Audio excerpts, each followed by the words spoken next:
Greetings and welcome back to our tutorial on the Generate Client Security Hash. We are now ready to begin the process of building our Performer bot. So as you can see, we are currently on the main homepage to UiPath Studio. We're going to go ahead and build another new project here, again from a template, specifically using the Robotic Enterprise Framework. So go ahead, as we did for the dispatcher bot, go ahead and click on the Robotic Enterprise Framework new from template option. And in this particular case, let's call this one very similar to what we did on our last project, the HashBot Dispatcher. We will call this one HashBot Performer. So go ahead and keep it in the same folder. In this case, HashBot. Instead of Dispatcher, this time call it Performer. For the description, simply say something along the lines of processing all identified, spell again, identified WI5 open stats records, generate hash and update work item detail record accordingly. Something along those lines. What we're going to do, obviously, with our dispatcher bot a moment ago, we have successfully loaded all the WI5 open status records into the orchestrator queue.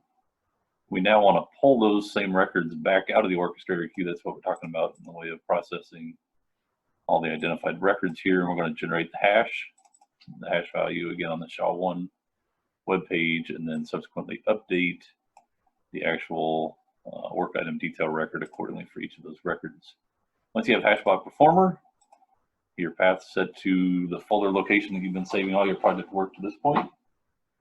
Simply give yourself a brief, meaningful description and simply click Create.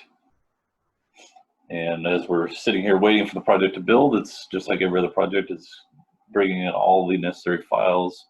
In this case, particularly for the RE frameworks, for all those XAML files that UiPath has authored and put together for us. Those are now all available, similar to what we did a moment ago, as well as in the data folder, having access to that config file that we looked at previously. So go ahead and open up your main workflow. Again, you're going to find in here the state machine for the RE framework. One of the things that I always do upon first time loading the file, again, is to spread these little arrows out, or little transition states, just so we got a little bit of real estate here. Again, the order of these isn't necessarily as important as just really trying to get it to where you can see the flow path in a bit cleaner fashion. So go ahead and hit save here. You'll notice at this point, all we've done is we've moved the arrows on our state machine. We have not done anything further. What I always like to demonstrate here is the fact, right out of the box, we can immediately run our automation without, well, I shouldn't say without error, we're actually going to see an error. But before I get too deep into that, recall in our dispatcher bot, we deleted this get transaction data state. In the case of our performer bot, we want to make sure that this state remains. So this state will exist in our performer bot. And the reason being, recall this state here is responsible for getting data out of the orchestrator queue. So if we actually go into the get transaction data state, and more importantly, go down into get transaction data on this side, simply hit open workflow, and you'll see the activity in here is get transaction item. So you know, if you specify the queue name, its output then becomes this transaction item. Notice the variable inside of the XAML file is of out transaction item.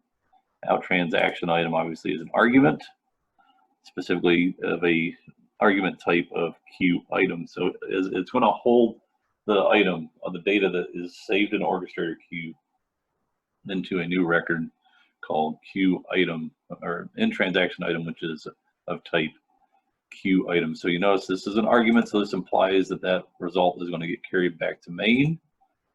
So you'll notice our import arguments here. If I pull this up, you'll see out transaction item is going to a variable known as transaction item, which of course obviously is a variable found inside of main. So if I open up the main workflow and variables here, you'll see transaction item right here is defined as a queue item type. Notice in this case you even have a little comment here, annotation saying transaction item to be processed. Again, this is the variable in which holds the data that is contained inside of the orchestrator queue, and specifically for the single record that has been retrieved by the get transaction data state. So going back to what I was alluding to a moment ago, if I actually, from main, go ahead and debug or run my automation, you'll notice it'll kick off and run, but we will run into an error. And hopefully everybody's able to quickly identify what this error is. Notice this error here is talking about process ABC queue does not exist. Hopefully if you recall back to when we were working on our dispatcher bot, you recall seeing this, and you recall hopefully seeing this inside of the config file. What this is trying to say is look in orchestrator. Notice where the error has actually happened at. It's happened what we were just describing. The queue name here. Notice in config, it's looking at the config that orchestrator queue name. You know, that key. If we look in the config, we're going to see process ABC queue is found inside the config file. To try to bring a bit more context to this, go ahead and pull up. I want to bounce over to orchestrator. Go ahead and pull up, if you have not already, open up cloud.uipath.com. Open up the orchestrator. Once you get into here, I have to get logged in here real quick. Recall, once you get logged in, you will find an option here called, one moment here as it loads, you should see down here orchestrator services, and the default tenant here in this case we had from our dispatcher bot a moment ago. Inside of our queues, recall we have Acme 1 was our queue name. Notice in my particular case I had 10 records loaded when I ran my dispatcher bot as part of that exercise and project work a moment ago. So I need to make sure my config matches the queue name that I'm currently using for my project. So I need to go back into, first off, I need to stop my bot here. Obviously we got an error. We can't get by until we fix this error. Just want to go ahead and close get transaction data. Don't need that open. But inside of data, inside of config, if I open this file up, I need to make sure, if I go back to the settings tab, you'll notice there's the orchestrator queue name, there's the process ABC queue. This is again the error that we're seeing down here. Recall, we have not made any code changes yet other than moving those transition arrows, or the inside the state machine. That's the only little change that we've made. We ran into this error. So in this case, if I change this one to be Acme 1, again matching the queue name that I have here, Acme 1, now I should be able to run my bot and see that the transactions will successfully be processed. I'm going to go ahead and save my config file here, close this file down, minimize. Obviously be coming back to that, back to the orchestrator several times. Now in main, go ahead and run your bot again, and this time we should not have any errors. We've made no code changes, again, with the exception of moving the transaction or transition state there. Notice all of a sudden it says processing number 1, number 2, number 3, number 4, and so on. It is actually going through, it's grabbing data successfully out of orchestrator and appears to be processing my data successfully. Notice after transaction number 10, my automation in my particular case has successfully ended, saying no more data found, process finished due to no more transaction data, closing applications, and the bot has terminated. If I go back again to orchestrator, hit reload, you'll notice it's kind of refreshed midway through. If I go back and just view the actual transactions, notice it says all my transactions, there's 10 of 10, everything is successful. To me, it looks like I've successfully built my Performer bot. There's no more work for me to do. The bot has successfully gone in and cleaned out my orchestrator queue. There's no more data to process. End of story, right? If it was only that easy. What this is really demonstrating to this point is by very minimal amount of effort, I was able to develop an automation simply from the template, making only really one official, specific change, and that was to update the config. Specifically, again, changing the orchestrator queue name to the actual name of my queue. As soon as I made that change and ran the automation, you notice the automation was able to successfully process. Again, the reason why we see this, and looking at the output down here, you'll notice it ran through all 10, said a transaction ended, was successful, started the next one, on down. The reason it's done that is we have no actual business logic added to our automation at this moment in time. So if you recall back to what we were looking at when we were playing around with the dispatcher, and kind of the big major takeaway as you're working through RE framework, remember initialization state, we need to add logic now to get ourselves logged into the Acme One web page, and for the Performer bot, also getting logged in and ready to access the SHA-1 web page.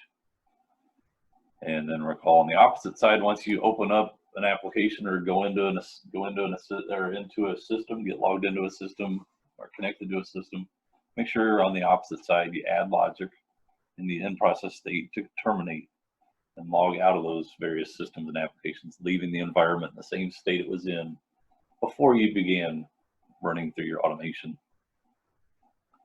Then obviously on the opposite side, the third and final area that will contain the majority of your code is inside of process transactions, specifically the process.xaml file, in which the actual core business logic of the automation exists and resides. And really the only difference going into this automation, again, is adding back in the get transaction data state, which in this case you saw was able to successfully run through each and every single record.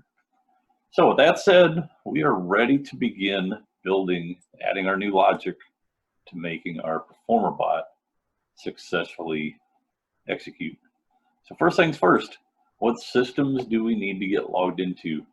And again, using the output window, using that run that I just did is really a checklist again, making sure I know what areas of my automation need to be updated and modified. So first things first, killing processes. Again, killing processes lives in the initialization state. So if I open up the initialization state here, the tricky part here, killing processes, remember we could go directly to project tab and open up the framework folder and go into kill all processes. This is one way of doing it, double clicking and opening up this file.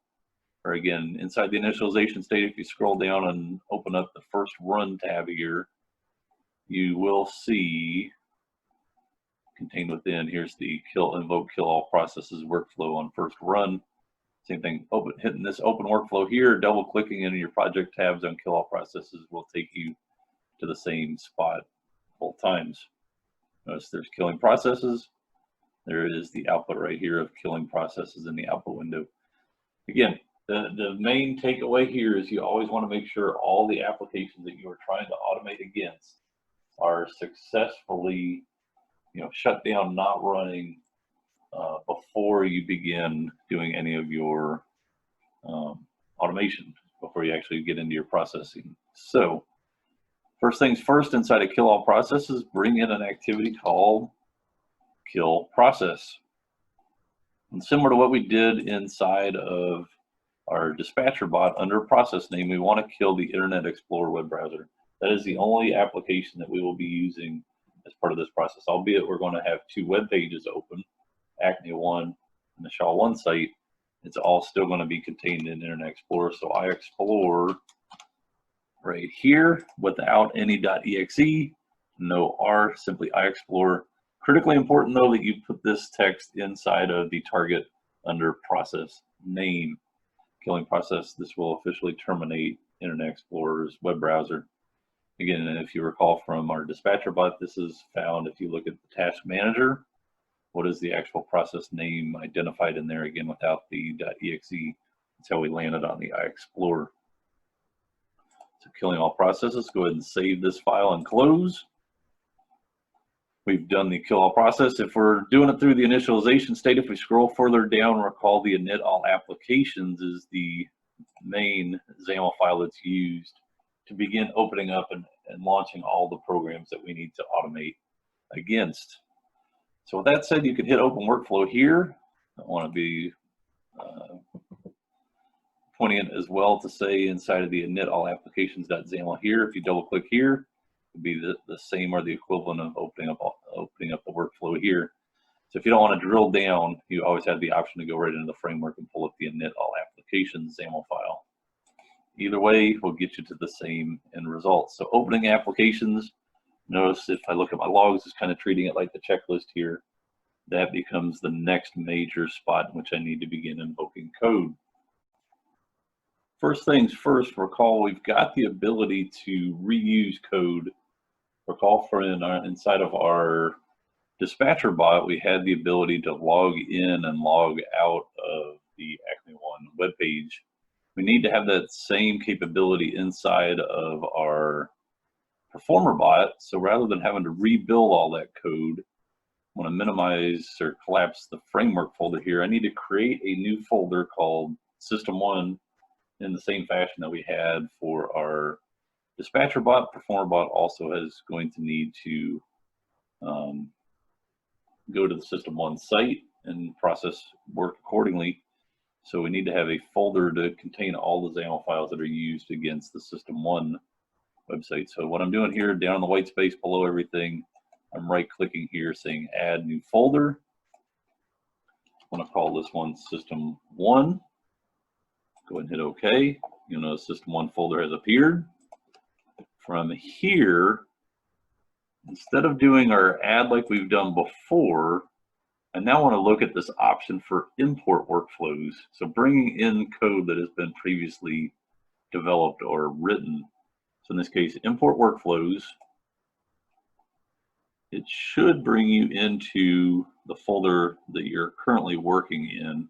Looks like mine has not, so let me try to mirror where everybody might be inside HashBot Performer. Hopefully everybody's in a similar spot like this being the folder in which you've been building all of your projects to this point. It should hopefully be this simple, and you may have to deviate a little bit depending on how you've got your folders configured for all the project work that you've done.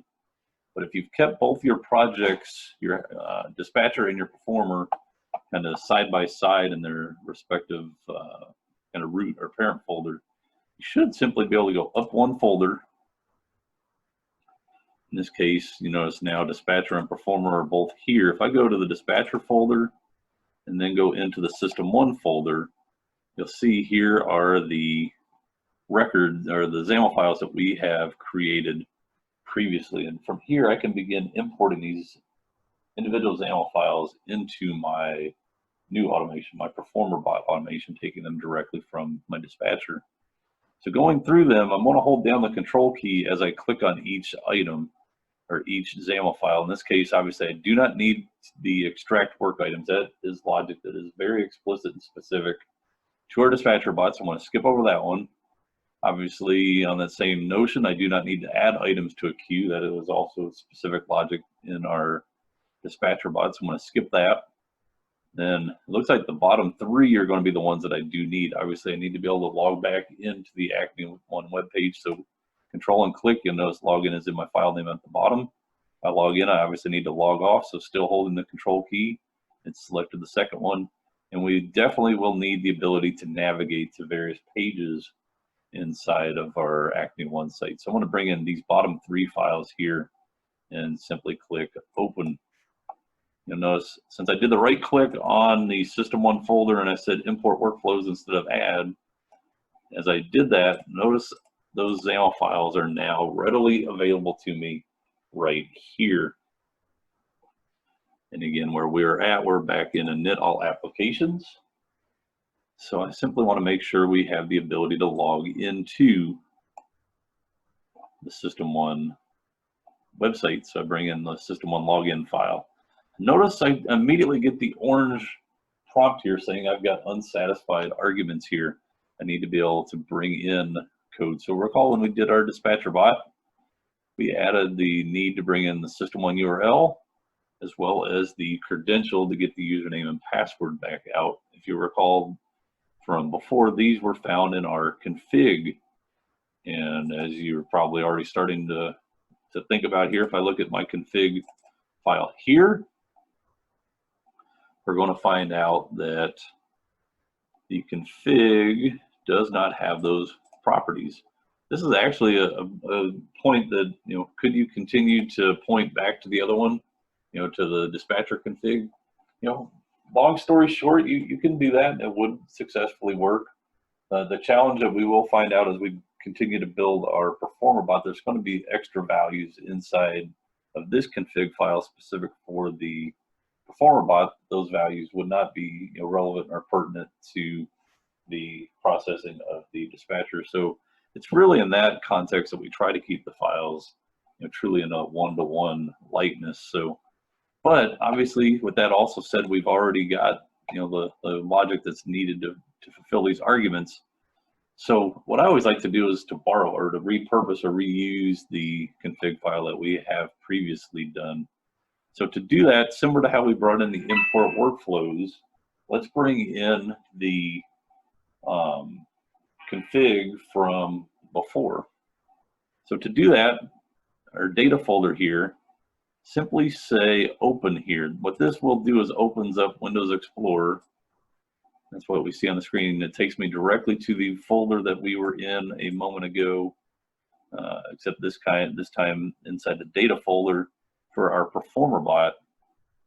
If we go, and again, this may vary slightly depending on your individual automations, but having the ability to navigate up, in this case, if you hit the up arrow twice, it will take you to our main parent folder again, where both the dispatcher and performer bots reside.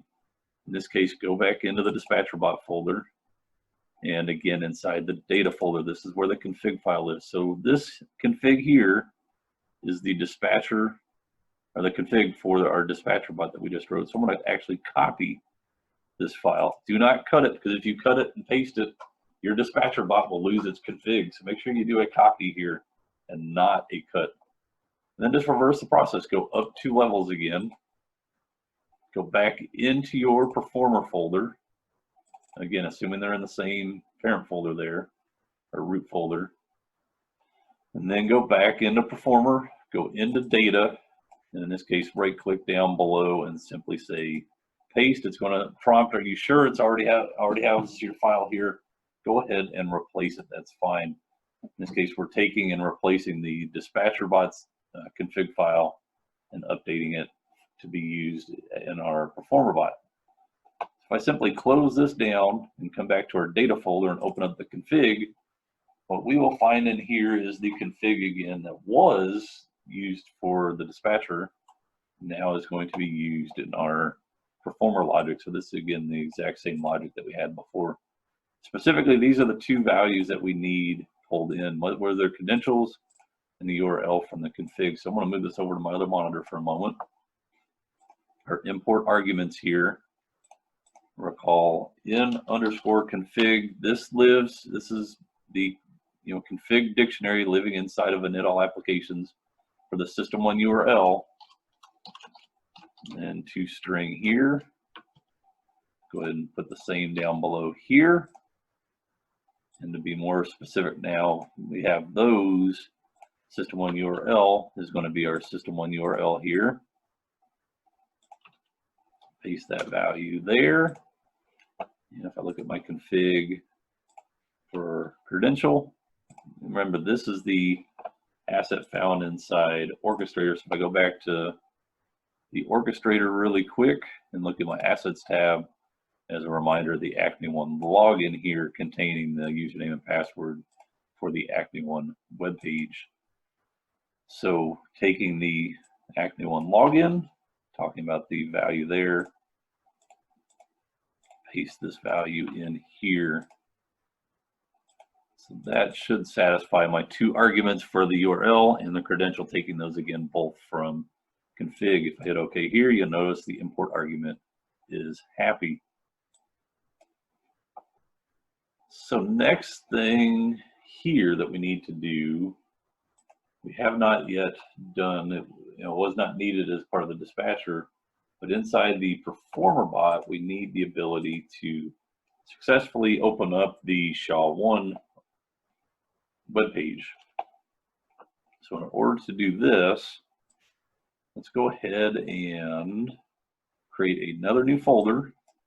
The reason we're doing this is we need to be able to separate the files and folder, or separate the XAML files that are used for the System1 web page from the files, the XAML files that are used for the SHA-1 web page. It's not really a hard or firm requirement, but it helps in the way of maintaining a clean code base where you can easily and quickly reference XAML files from whichever specific application you're automating against, or a specific capability that you are trying to provide automation capabilities for. So with that said, do a right click down here, kind of bottom right corner, say add another new folder. And in this case, I want this to be SHA-1 underscore online. SHA-1 online. Go ahead and hit OK. You'll notice we'll get our folder. We need a new XAML file here. We need to open up and have ready the SHA-1 web page. So do a right click on the SHA-1 online, say add new sequence this time. We don't have this sequence previously built from anywhere, so we have to build a new workflow from scratch here. So right click on the SHA-1 online folder, say add new sequence. Let's call this one SHA-1 underscore open. Open the SHA-1 web page. Notice it's already tied to my folder. Since I did the right click there, simply hit create. We're going to get into the old cadence here of it opens up my blank XAML file. I want to make sure this file gets invoked. So I immediately go back to init applications, expand out my SHA-1 folder here. There's my new XAML file. I want to place it in below System1 login. Technically, these two are interchangeable. I can put either one in either spot. Order of these 2 XAML files does not matter. It's purely making sure we get logged into the Acne One web page successfully, and then opening up the SHA-1 site. 2 totally independent XAML files, but making sure that both systems are ready and available before we begin automating any of our work. So with that said, we also now know that we need to get back into our SHA-1 activity. And it's almost an identical workflow to what we had in our System1 login. So just doing a quick period, you don't have to open this up just so you can see it. Recall we had the open browser. We don't need the get credential activity in the SHA-1 activity because we're not actually logging in. We're just simply priming the web page, getting it loaded, getting it ready to be used as part of our automation. So, in that case, really just getting the web page successfully opened and is all we really need to be concerned about from that standpoint. So with that in mind, going back to SHA-1 open, we want to bring in a open browser activity.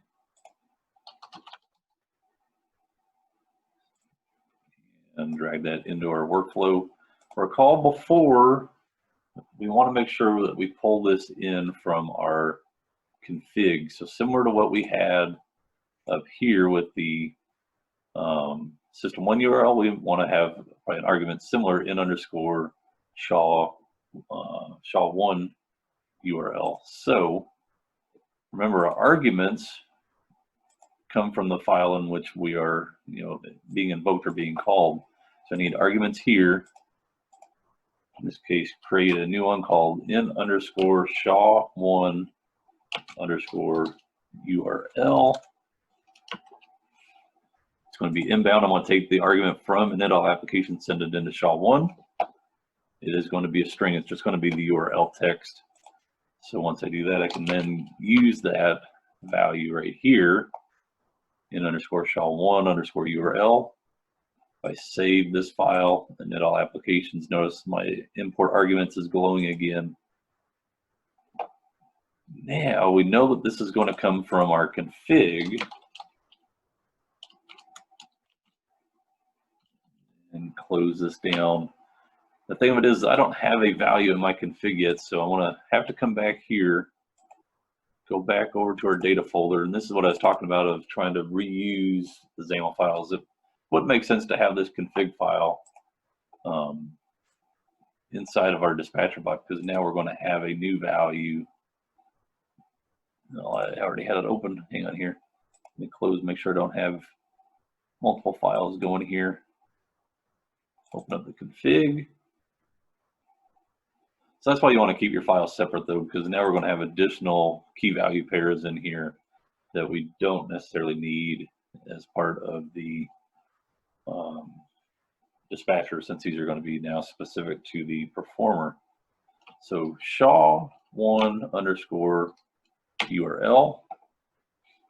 And just to make sure that I get the right value, I want to go ahead and open up Internet Explorer here.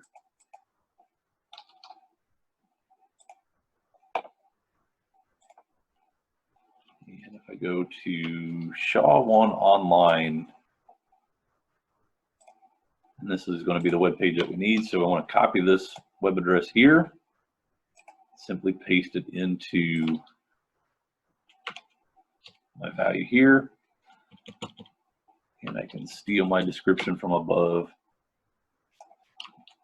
In this case, a SHA-1 online website. So now I can copy this value, SHA-1 underscore URL. This will give me back the actual website address that I desire. So go and close my config, make sure I do save my changes this time. So SHA-1, my arguments here, make sure I set my key to what we had in the config, SHA-1 underscore URL. So the value that I have there will be successfully passed in, save my work here, to our SHA-1 URL. One other small minor detail to consider here, recall when we looked at the System1 login, we did have a maximize window activity. So just simply bring that inside your do. In this case, in SHA-1 URL, should open up a new browser activity and get us to the SHA-1 webpage. So I want to go ahead and hit save here. If we now run our automation, I want to go back to main. Be kind of a good test. We've added the System1 login. You know, here's the NetAll applications. That's where all of our code's at. So if I play my file here, it should log us into both sites. And obviously we don't have our log out logic added yet, so we know we've got one more additional step we got to take before we're ready to start building our logic. And I've got an error here saying the given key was not present in the dictionary. So System1 URL and Acme1 login to string. Let's go out and look at our config here.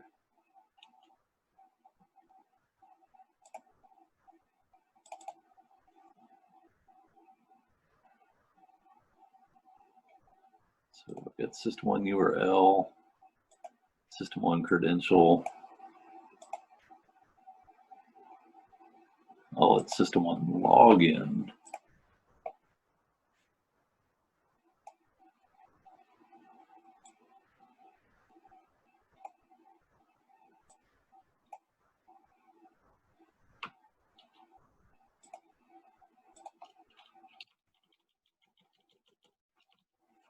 Change that one, System1 credential, that matches my file here. Not exactly sure how I got those two mixed up. Almost feel like I may have grabbed the wrong config potentially from another project there, so I apologize if there might be a bit of confusion there. Looks like now we are successfully opening up our applications.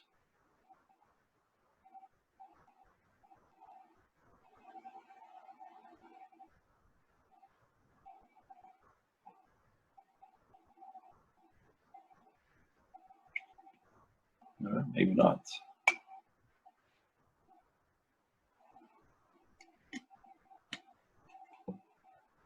Nope, there we go. Username and password.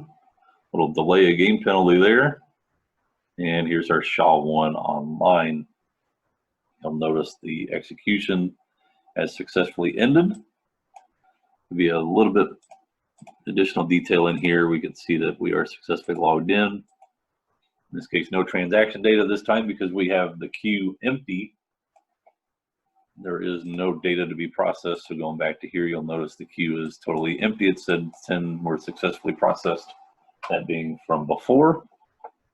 That's why we're not getting into the transaction data state, process transactions, and simply closing, which is kind of, if you're going through our checklist here, we want to make sure we now terminate our applications. So with that said, we're done with our init. I want to close these down and switch gears back to main.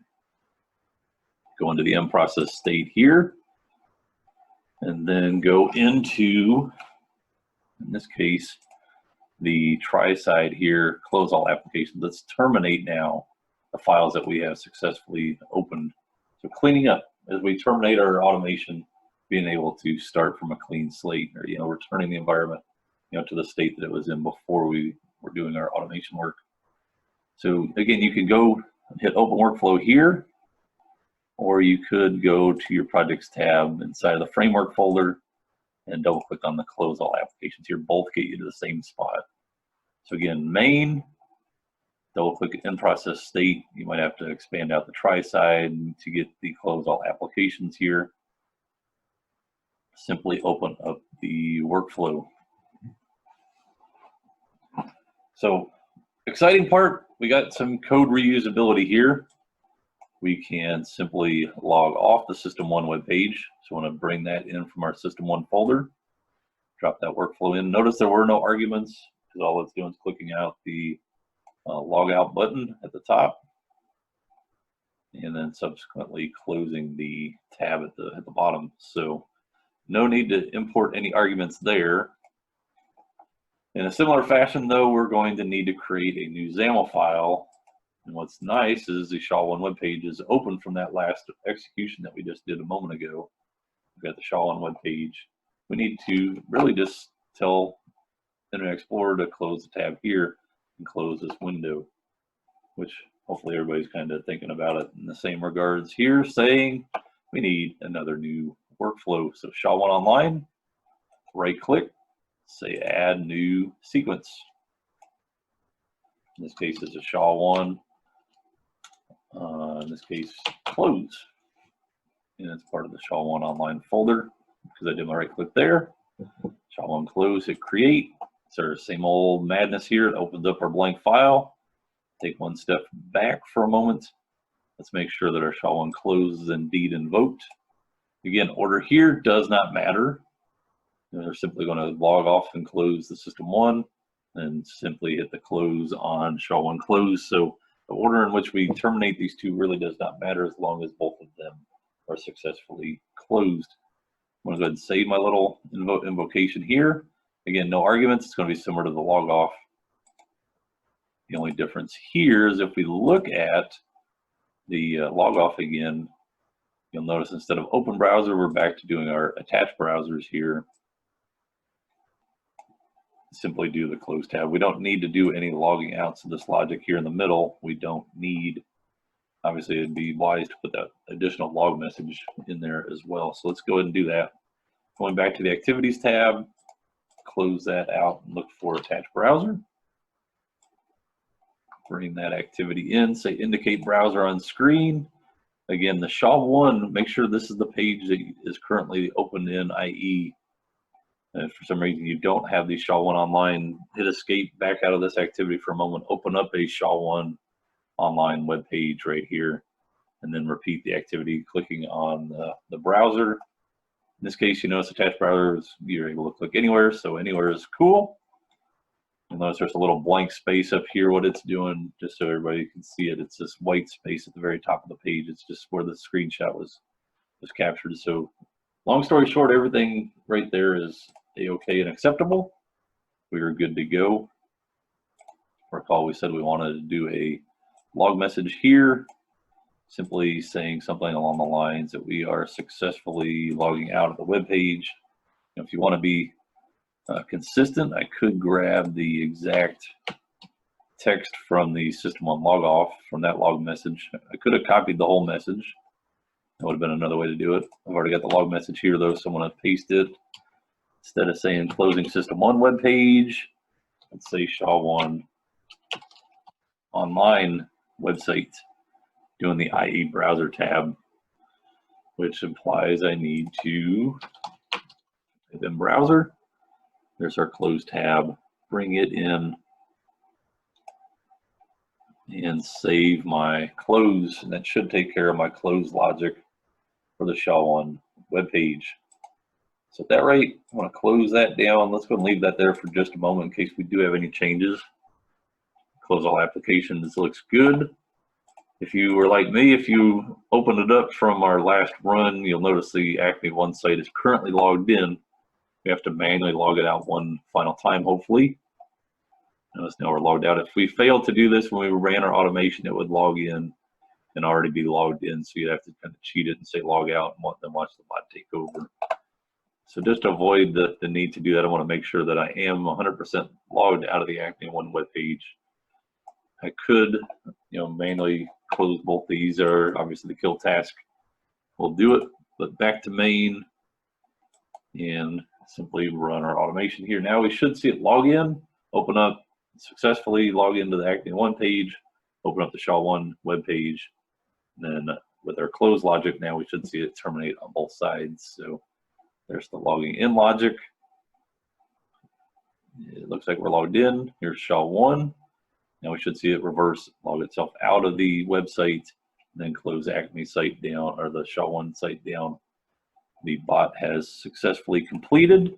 And if I look at my web page, I currently do not see any open Internet Explorer web browsers. So I'm going to go ahead and close all applications, SHA-1 close, go back to the main state machine here, and we've now successfully initialized all of our applications that we need to automate against.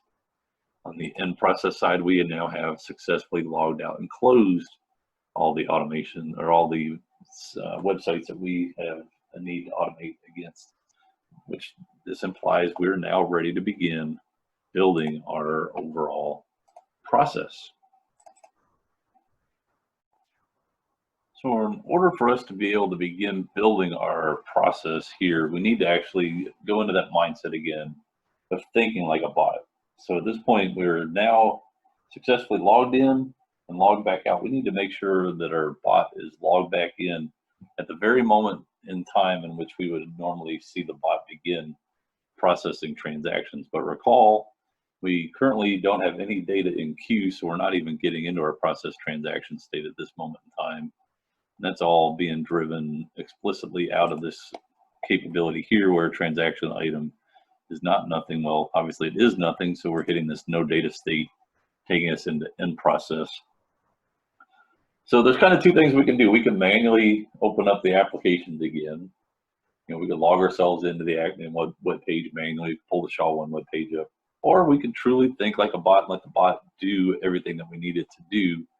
And in order to do this, kind of the hacky way you can do this is to go into the get transaction data state and simply add a breakpoint here at the top of the check stop signal. And the only reason why we're able to do this is this is going to bypass the init state. It's going to, I shouldn't say bypass it, it's going to allow that state to execute all the init logic logging in. It'll stop, allow us to technically, not technically, but it's going to allow us to stop the automation to where we could begin taking over the methodical step-by-step that's needed to actually automate, the process transaction state. So with that said, now that we're inside of the get transaction data here on the check stop signal activity, do a right click here and simply say toggle breakpoint.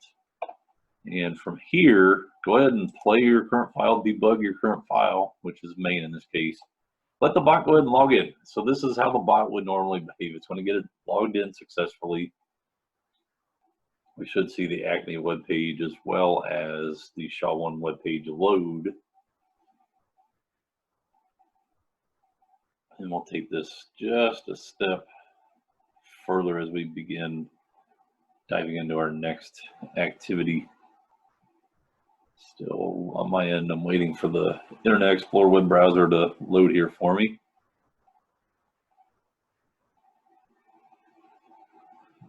Moment, here it goes. IE is just now starting to open up here. There's the username and password. And we're logged in. And there's SHA-1. I should be hitting my breakpoint about now, which I am. Notice the breakpoint's hit. I've got IE open and running. There's the System 1 page. There's the SHA-1 page. So I've got both web pages successfully open. With that in mind, I'm going to go ahead and stop my bot at this point. So it's at the point I'm ready to begin processing records if I happen to have any that needed to be processed. So with that in mind, I'm going to go ahead and clear this breakpoint here. Check stop signal and delete this breakpoint. Don't need it any longer. Go back to main.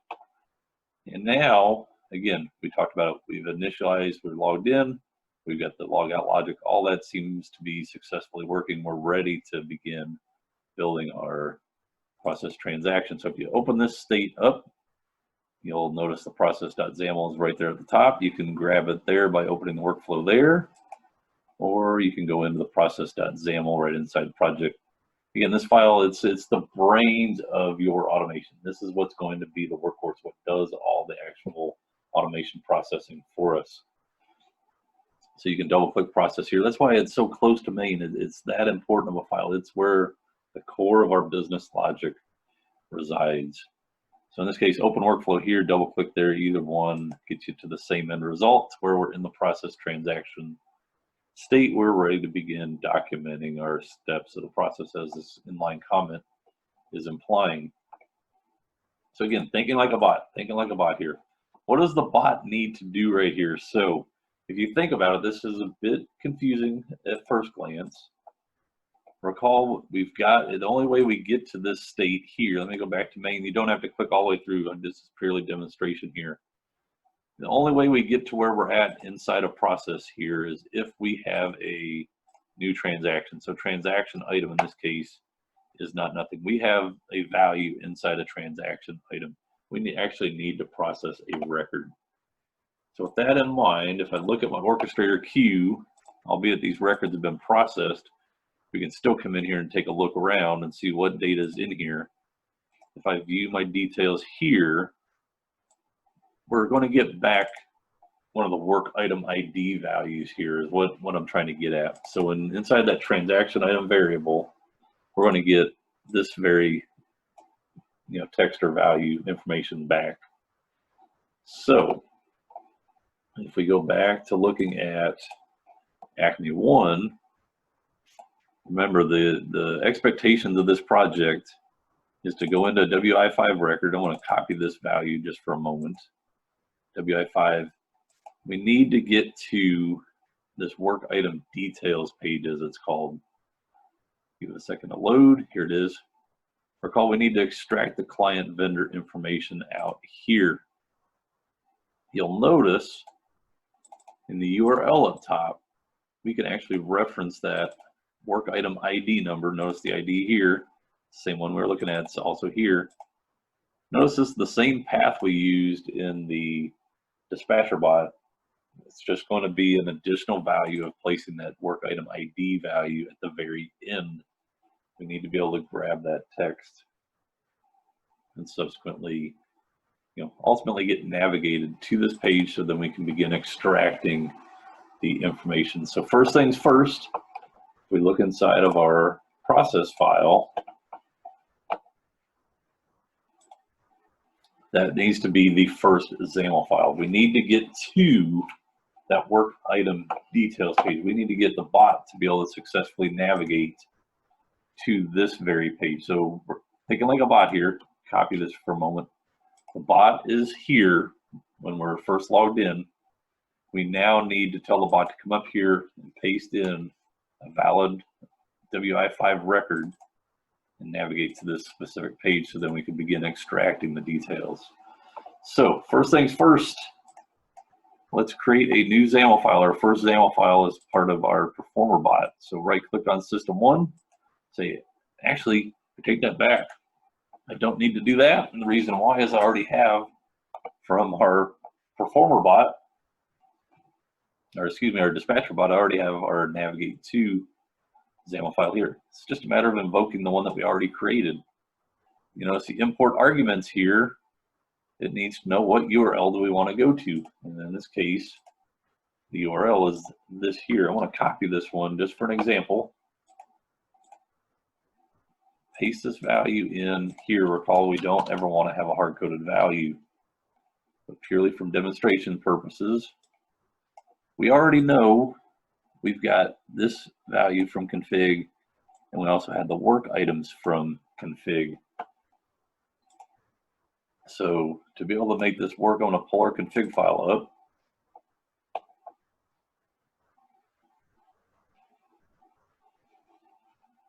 And you notice System1 URL is there, work items is there. So I need two in configs here. I want to try to give myself some room here so everybody can see. It's going to be quite a bit passed in at this very moment in time. You don't have to move all those over, but if you want to see everything, first things first, we know that this value here is coming out of the config. So in underscore config to string, then obviously we're going to concatenate it with another in underscore config to string.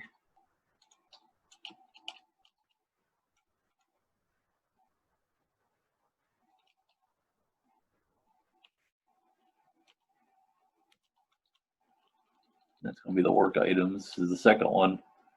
And then obviously we're going to have to do something with this. We'll come and clean this up here in just a moment. So the first part of that URL is going to be System1 URL. So putting that value in here. That gives me this text here, similar to what we had before from our dispatcher bot. It's really the same values that we had inside there. We're taking the URL, then we're taking the path to the work items. Then we've got to actually then deal with the final work item ID value here at the end. So notice in system config URL, it's going to take us to the Acme web page, and we have the slash like we had before. System1 work item path here being work items, and then the slash is here. Then obviously at the very end becomes just the work item ID. So we're done with the config. I did not make any changes there. This value here for the work item ID, recall we've got, in this case, in underscore transaction item. This is an argument coming in to process from main. Recall main had a variable called transaction item. If we looked at the arguments going into process, we'll see that in transaction item is an argument inside of process. Obviously in implies it's coming from main into process. We're going to take in.transaction item. That's the value again, the data coming from orchestrator. There is a property used with queue items called specific content. And if I do an open parenthesis here, it says key as string. Ours is WIID. And notice it's coming in as an object, so I need to typecast this as a string. That becomes the value. Just so everybody sees really quickly here, if I go back to here, this is the key that we're talking about. Whatever value we want to have loaded, we need to specify the key. In our case, ours is really boring. We got a single key, but you could have multiple items in here. You know, if you had the open status or status here of open, you could pull that value back. In our case, it doesn't make sense or apply here. But the idea of being able to have multiple values loaded here to be able to get a specific value, it's kind of like the dictionary concept here where you have a key and a value. When we're talking about the WIID, where this is coming from is right here. This is specifically saying take the current transaction item, remember, it only brings back one record at a time, it being area framework. When we hit the get transaction item, it gets one, it loads it into a transaction item, queue item type variable here, again being passed across from main. This being the key inside of the orchestrator queue. This guy here, WIID, is synonymous with what you're seeing right here. So this becomes the string that will successfully navigate us to that work item details page. Simply hit OK here.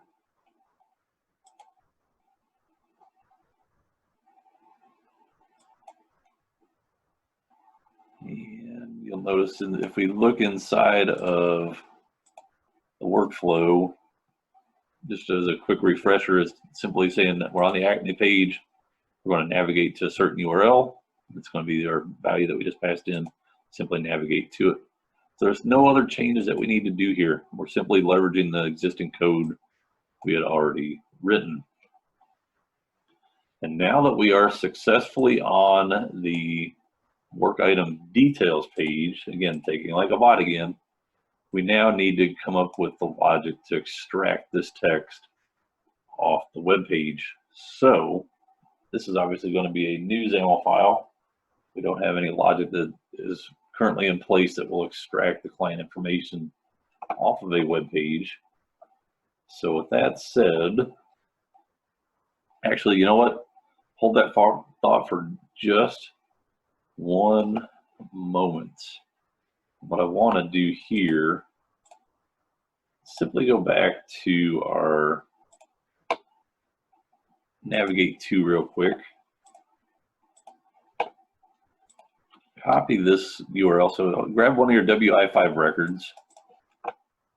Yeah, we should already know this is going to be fine, but just to be safe and certain, in the default values of your navigate to, go ahead and paste in that valid website address. And yours is going to be different from mine, but taking the actual work item ID or a work item details page, that entire URL, copy it in, paste it, go back to the home page. We're going to step by step walk through what the bot's going to be doing. So again, when the bot successfully logs in, it's ready to begin processing. It's on this page.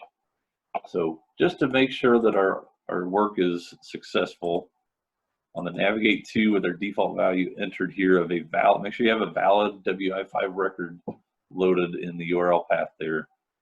Simply hit debug file. Don't run the entire project. Don't do this from main. Just simply on the navigate to see if our logic here does indeed successfully take us to that website, that web page. And in my case, it does. 370 was my last 3 digits there. Go back to here. 370 should be my last ones, and it is. I'm going to delete the default value out. Just wanted to check this logic is working the way I intend or desire, and it is. So I'm good there. I'm happy with what's going on with navigate to. There's that system1 folder that I accidentally built a moment ago. Let me clean this up real quick. Here we go, system1 folder here. So a digressor for just a moment. I noticed there was a bit of an error there in my logic. A little housekeeping there. So from here, we need to create a new file in this one to extract the client information. So thinking like the bot again, we need to extract this data off the web page. So back to system1 folder, add new sequence, system1 underscore, we'll call this extract client information. In, if I can spell information. Again, this should be on the system1 folder. Simply hit create. Here goes our usual process again. Gives me the blank file. Thanks UiPath for helping me here. But I want to make sure I invoke the extract client information workflow. Order here of your XAML files is extremely important. Obviously, we need to be able to navigate to the page before we can begin extracting data off that page. So taking these one step at a time here. So in this case, extract the client information off the page. Go ahead and save your invocation here. We are at a point where we're ready to begin working through our logic here. So first things first, hopefully everybody's already thinking along the same lines here. We need an attached browser activity. So go ahead and bring this across. Indicate browser on screen anywhere you want. Obviously, some of your older versions, you get the ability to click up top. Make sure you're doing this just on the web page. The selector for this guy, I'm not too concerned about the details here. The only way you're going to be able to extract data off this page is from a work items page. So we're good from that perspective. The next behavior in the way of being able to get text off the screen, there is actually an activity out here called get text. So I'm going to go ahead and bring this activity across. Say indicate inside browser. And you'll notice here, we unfortunately cannot, the selectors here aren't getting us to the individual values here. Notice no matter what I do, I can't just get the ID or the name or the country. I can do, each individual element, but I can't get directly down to, each individual item here. So it looks like I'm stuck making this my selector here, grabbing all the text as part of this entire section. So simply click here. You'll notice we'll get the entire box. A couple things here, wait for ready. Let's make sure it is set to complete. Let's go ahead and peer into our selector and see what we got. This right here obviously does not look all too exciting. We got an IDX value here. An IDX value is one, as you recall back to our selector conversation, we try to eliminate and mitigate those. I have no other values up here to work from, so I want to pull up UI Explorer here and be able to poke around a bit more just to see if I can get maybe a bit cleaner of a selector here. Let's see here. Don't really have a whole lot going on at that level. If I go up a level, I do have an AA name of client information details. That's, inner text obviously has got some value as well. So I think doing this, and obviously these values are going to change from record to record.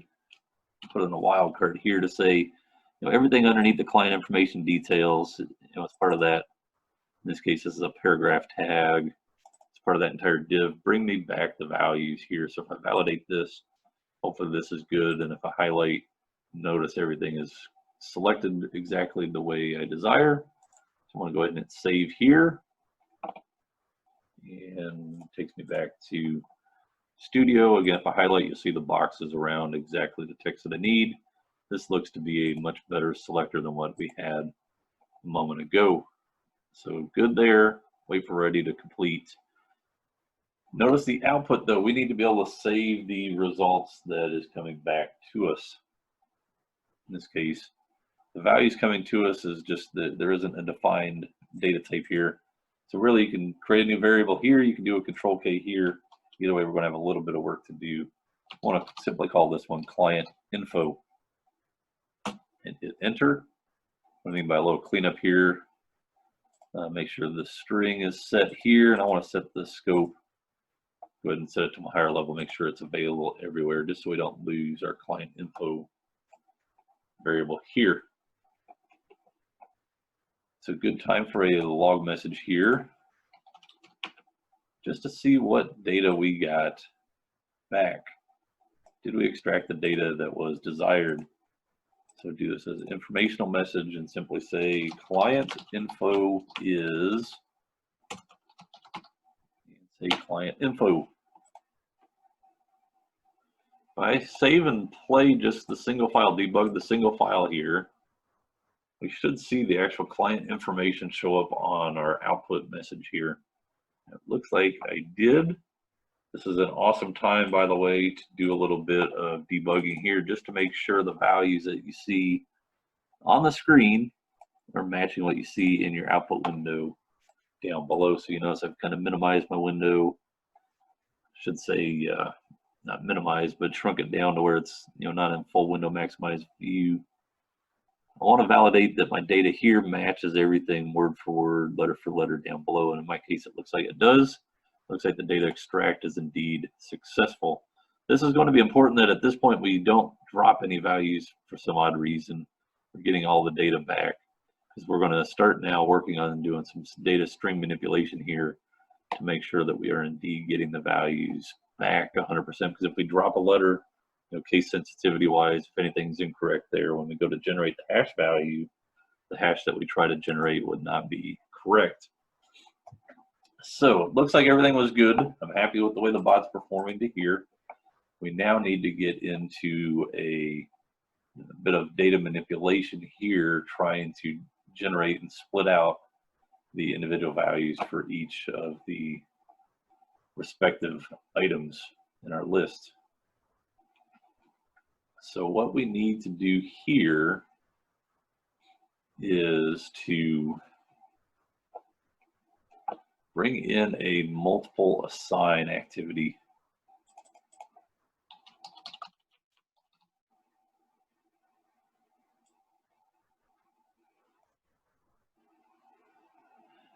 Actually, you know what? Before we do that, let's delete this multiple assign. Let's actually set a breakpoint right here. I just realized what I'm getting ready to have everybody do is going to be impossible to do until we actually set this breakpoint here.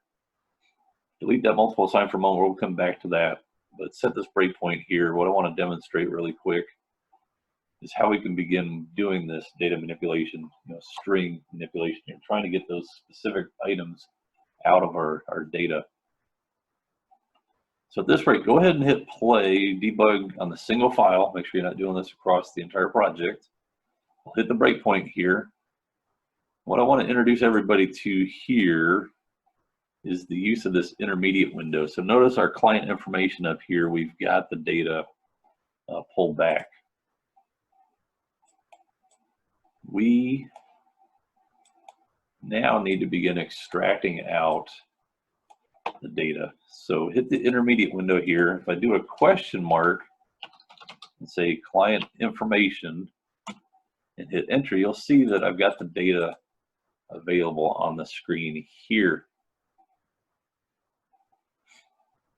What I want to be able to do here is split that data into its various parts or pieces. And an easy way to do this is to do what we did a moment ago. Client information split is one of the functions that's available to us. So it's asking what's the separator. Notice this is showing up on individual lines here. There is a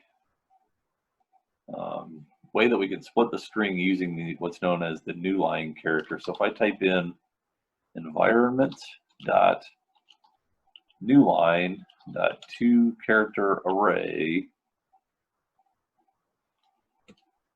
I should get, and I do.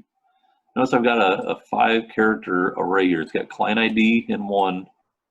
There's the name and then the country. Specifically index 0. Notice 1 is blank, then 2, then 3 is blank, and then 4. So if I do the same value here, there's the client ID. 1 is blank, remember, so if I skip over to 2, there's my name.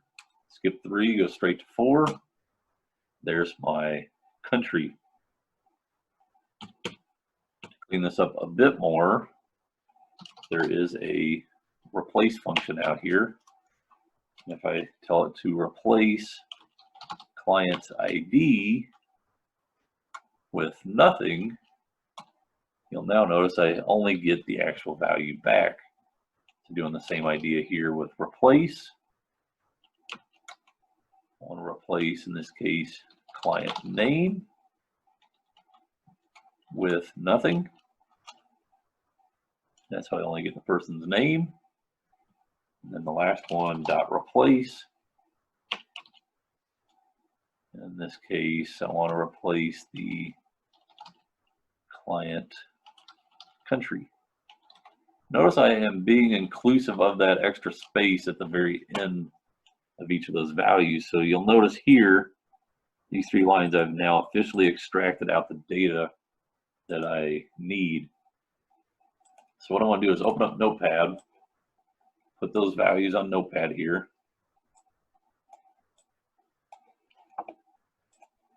The reason I do this is this intermediate window is only going to be available when we're in run mode here, so or in debug mode, I should say, not run mode. So once I hit stop here, the intermediate window goes away. So that's why I grabbed these 3 values. These are where our multiple assigns are going to come from. I need to be able to extract out the client ID from the name and the respective country. So go ahead and hit. You could actually hit play here just so you can see the values. You can do another spot double check here. There's our extracted values. Notice I'm getting everything. I'm not missing any values. Norman Bentley and Romania, everything's looking good right there. So now I can bring in that multiple assign I was talking about, being able to extract these explicit values out. I'll put the notepad on my other monitor here for just a moment. Let's clear this breakpoint here. I don't need it any longer. And let's bring in that multiple assign now. And this is where it gets a bit tricky. Obviously, we know the values that we want, but where do we need to save them? These need to be sent back to process. And what I'm trying to get at here is we know that we need these values that we're extracting to be available over on the SHA-1 webpage. So we'll be able to send that back. Our next activity, next XAML file that we are going to need to bring in here is going to be the one specific for getting the hash value. So that implies the need to create a few new arguments here. And we will call this one out client ID.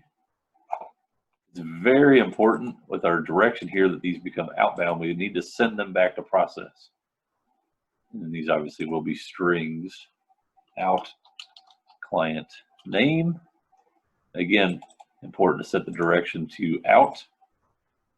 And then on the last one here, out client. Make sure you spell them right. Client country. Again, all 3 outbound. These obviously become the values up here. Client ID, out client name, and then out client country in our multiple assign. And then what I had in Notepad, just a matter of copying the value here. There's client ID. We go back and grab client name, copy, paste. Notice as I'm copying these, I am not grabbing that question mark. That question mark came to us via the intermediate window. It's not needed in any of these, but now I should have the data successfully split and extracted here. I now need to bring in a log message here. Bring this right underneath our multiple assign informational. Let's see how the data looks in its extracted state. So out client ID, then concatenate. Make sure we're going to repurpose this, so make sure you don't have any space around these quotes. Out client name, and it's also important that we have these in order. Make sure yours matches exactly as mine is here, and then country on the opposite side. Pull this up in the bigger window so everybody can see it. What I'm talking about here, make sure your order is right. ID, name, country, concatenated all these together with a dash, but important to note here, no spaces. Make it quote dash or hyphen, and then the closing quote, no spaces in between the quotes and the dash. Everything nice and tight. Not so much important on this log message here, but we will copy and paste this value here in just a few moments when we load that data into the client hash page to generate the actual hash value. This becomes extremely important. Anything that differs from what is currently on the screen right here will cause problems with our final automation and cause us to not get a passing score on the Get Hashbot project. So go ahead and once you have that saved there, go ahead and save your work so you don't lose anything. Run just the single file here. We should see all the results properly display here. Check your logic here. Make sure you got, again, ID, name, and country. And most importantly, that you're not losing any values in your final results here. So you got the whole ID, entire name, capitalizations, and so forth. They're all matching across the board, and then country, not losing any letters. So that, to me, implies our logic is indeed correct for extracting client information. So this XAML file is indeed complete. Last, still double check arguments here. Make sure they are all 100% out, and they're all of type string. We need that data to come back to process. So if I close here, hopefully everybody was expecting this. The import arguments is glowing orange because we created 3 new arguments. We need to save those arguments in the variables that live inside of process. So if we open up our import arguments here, you'll see there's our 3 arguments. Simply come into value here, hit Control K. We'll just simply say client ID. We're going to get the little blue shame of an error over there. Recall that's normal. It's a bug inside of Studio saying that this variable hasn't been declared, but we are declaring these on the fly. Client name. We get another blue dot.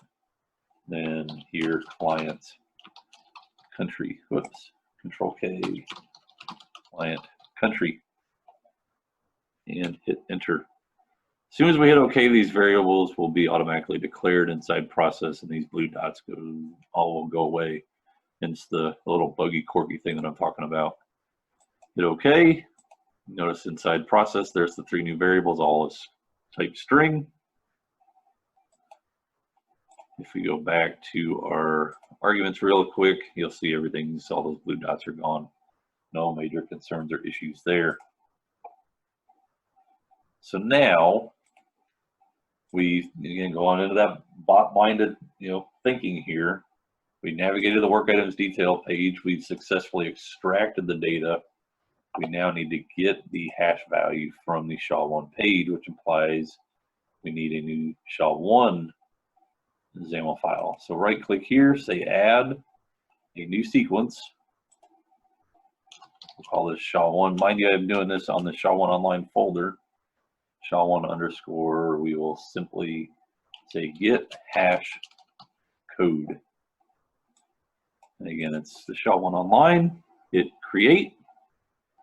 We'll get our normal process. It gives us the blank file. Go back to process really quick. Make sure that your get hash code is indeed invoked. Again, in order here, important, navigate to first, extract the data. Now we need to send in the data that we just extracted into our get hash code here, which implies right off the bat, we need to obviously get the data passed in. Then obviously maybe thinking a bit futuristic here, we know we're going to get a hash value from the SHA-1 web page. It needs to come back out so we can then subsequently update the work item record accordingly. So with that said, let's go into our arguments on our get hash code and create 2 new arguments. We'll just call it in-hash, as in a string, and then we'll do the opposite on the other side and say out-hash. Make sure the direction of out-hash is indeed outbound here. We hit save. Notice process here, it's going to be glowing again. That's fine. Import arguments. Recall the log message I had everybody write just a moment ago. Here's a good way that we can repurpose that and paste that in here. And obviously out hash, we need to be able to catch the hash value. Do a Control K here. We can do this one really quick and say hash result. Hit enter. You're going to get the old blue dot. So if we look at hash result, it's there. That error will go away. Jump back in really quick to our extract client information. Open this workflow up. We're going to steal a little bit of code here. What I'm stealing again was that log message at the very bottom here. It's already formatted for us. We'll have to do a little bit of tweaking.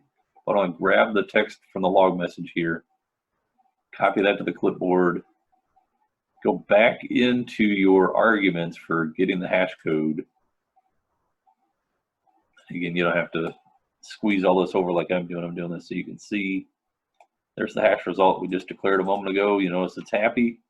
Paste in, though, from the log message, the text that we just had. Mind you, the out, all those live inside of the extract client information.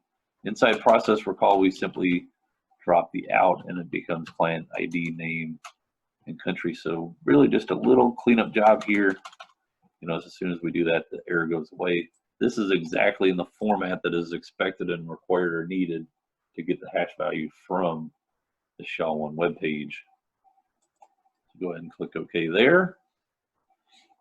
Now save so we don't lose any of our work on what we've done there. Go to SHA-1 get hash code here. We got our arguments done. We won't need those. We need to do an attached browser here, but this time slightly different. The attached browser needs to reference the SHA-1 page. So in Internet Explorer, I'm going to make sure SHA-1's web page has come to the foreground. And do my attached browser activity here. SHA-1 page. This is telling UiPath with the attached browser, look at the SHA-1 web page now. And then same thing with the little screenshot that I alluded to earlier. It's just grabbing that white space at the top. So we should be good here. I just had a revelation here. Double check something while we're here. In your SHA-1 open XAML file, I don't believe we told it to use IE explicitly here in the open browser activity. And I did not. Browser type here, go ahead and set it to IE. By default, UiPath will always go to IE or should always go to IE. But let's ensure here safely that we're indeed inside IE. So a little discretion here to go back. Make sure we're using the IE browser and the SHA-1 open was the only change there. The reason that it caught my eye is I noticed the browser type here picked up on IE since we're attaching to an IE browser. But I realized that we had definitively told it to use IE. So with that out of the way, we've got our attached browser now. We need to take that in hash value that we just typed in and type the text into here. So that implies we need a type into activity. So back to our activities tab here. If you did not click there, look for type into. Bring it into the do of our browser. Say indicate inside the browser. Specifically the text box, we want to type into that box. Let's look at our selector. It's not necessarily the cleanest of selectors there, so let's open this one up in UI Explorer. We got that IDX value. Can we clean this up a bit to where it's not that generic that it's got the ID value? Looks like we have a parent ID of SHA-1 title. Let's see here. Text to hash. There we go. We actually got this ID value up here. That gets it a little bit cleaner. So I'm going to bring in just the ID, text to hash being the ID box. It's an input box. Hopefully if I validate, that's happy. If I highlight, that looks good. So getting a bit more of a robust selector here. Save. Everything looks good. If I highlight here again, notice it's got the box selected. Go ahead and hit OK here. Tell it to wait for ready. And on your text entry, make sure the box empty field is checked, that box is deleted before we start typing. And obviously the text that we want to type in is coming from our variable in hash. Again, the explicit string that we are typing in. Once we type in the in hash value, that's where we can use using the little plus button out here on the end again, as we did with our username and password. We can tell it to press the enter key after it is typed in the hash value. Again, this extra space here, not needed or required. Again, I do it just kind of from a cleanup perspective here.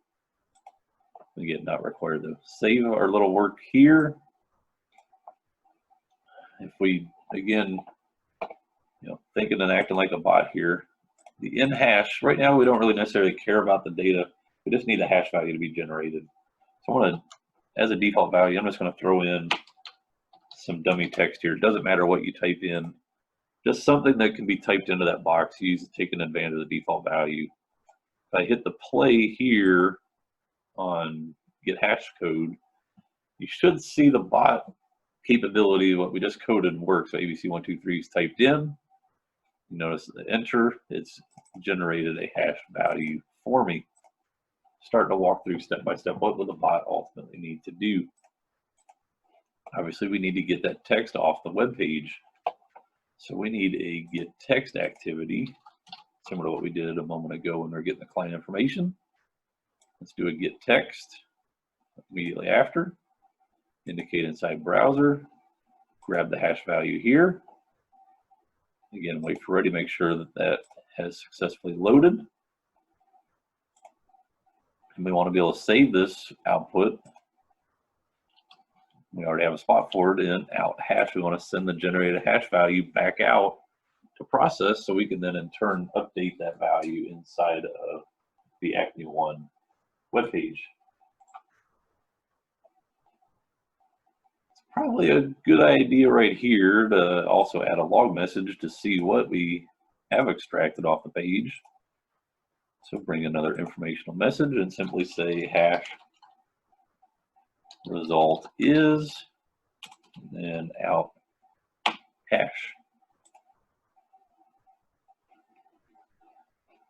So if we hit save here, let's bring the web page back to where we were at a moment ago. I want to leave the ABC123 in this time.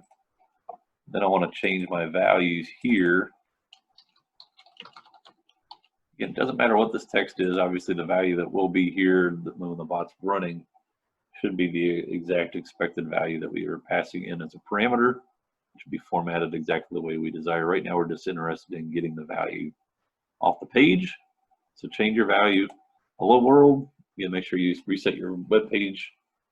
Hit play. It should delete the ABC123, and it does. Puts hello world. Notice my hash value has changed this time. I want to put this into kind of a minimized state. And what I'm going after here is look at my log message down here. I've now got my hash value on the screen in my output window. This is good to do some spot checking here. Is the value on the web page exactly what's showing up in your result here? This is ensuring that the generated hash value is indeed accurate and correct. So just kind of doing some quick checks here. 2EF7. First 4 is right. The last 4 ends in 2871. 2871, maybe spot check in the middle. I got a 5404, 5404 E97, 5404. It looks like the generated hash value is indeed correct. Recall what we did a moment ago. We had one more extra little step here, and we did a go back here. So simply making sure that the hash value is no longer on the screen. Once we get the value extracted, hit the go back button here to where we can type in our next value. So really prepping the web page to be able to accept the next value. Arguably, we could have stayed on the other page, but then we're at a point in time where, are we really getting the correct hash value becomes kind of questionable as the bot's running. So this is always going to ensure that the value that we're indeed capturing is correct for the value that we subsequently passed into the website, or we're getting back from the web page. So if we look at our browser activities, you'll notice there is a go back activity here.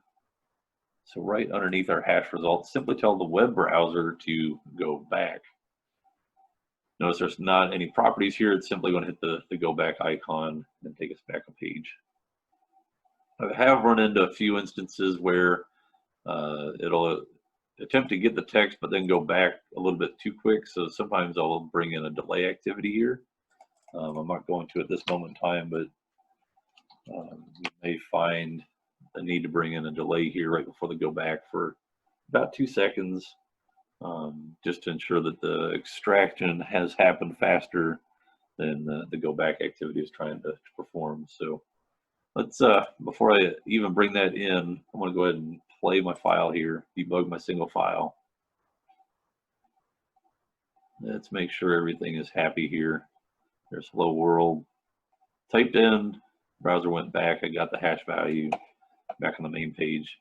It looks like I'm not going to need a delay here, but I simply wanted to point that out, that I have come across this project in the past where sometimes bringing in a delay for about 2 seconds may be necessary. So if you don't need it, if everything ran successful up to this point, let's assume that when the bot actually runs, we'll have our out hash sent back and we're able to get into doing the update of the actual work item. So get hash code looks good. Let's delete our default value out here. Don't need it any longer. Save and close the file. So our testing of getting hash results looks good. So obviously, again, hash result is going to have our hash value that was generated. So this value that's on the screen. The last and final thing we need to do is to go into this update work item here. And that implies we need to do another new XAML file.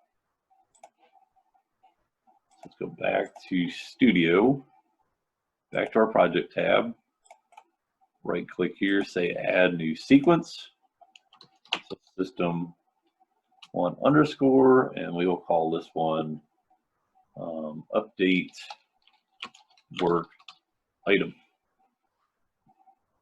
And again, my path here, since I did a right click on the system one folder, I don't have to make any changes here. That's all good to go. So system one update work item and click create.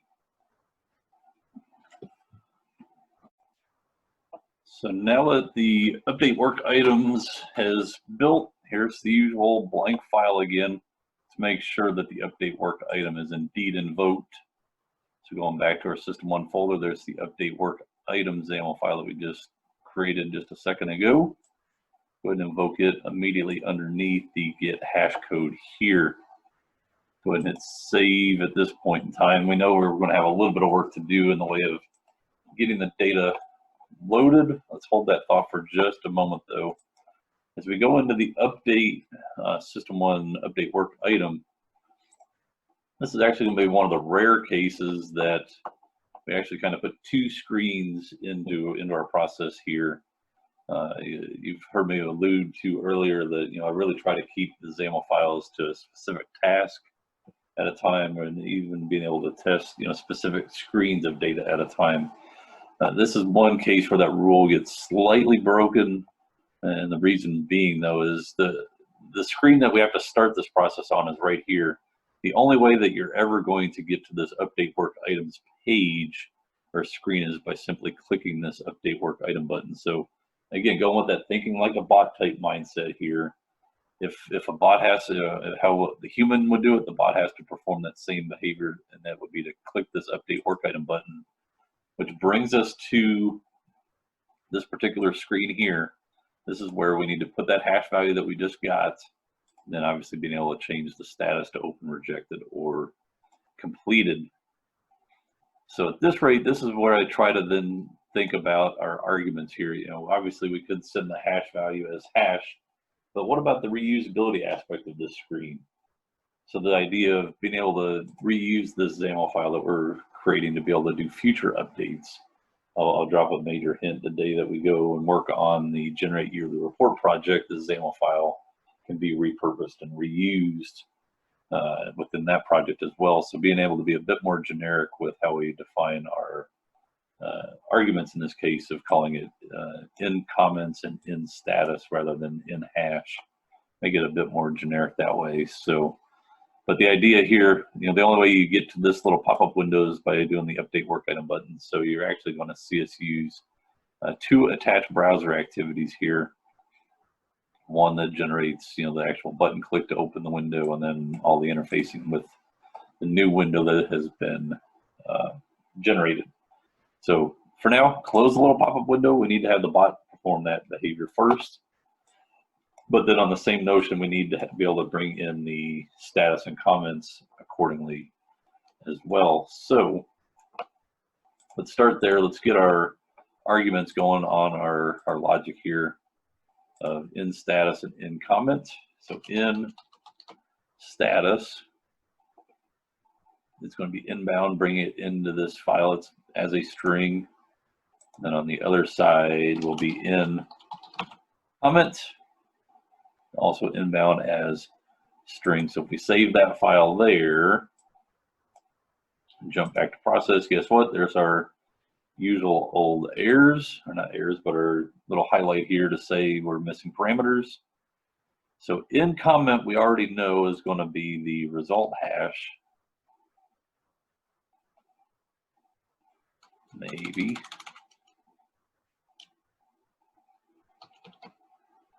Oh, it's hash result, not. There we go, hash result.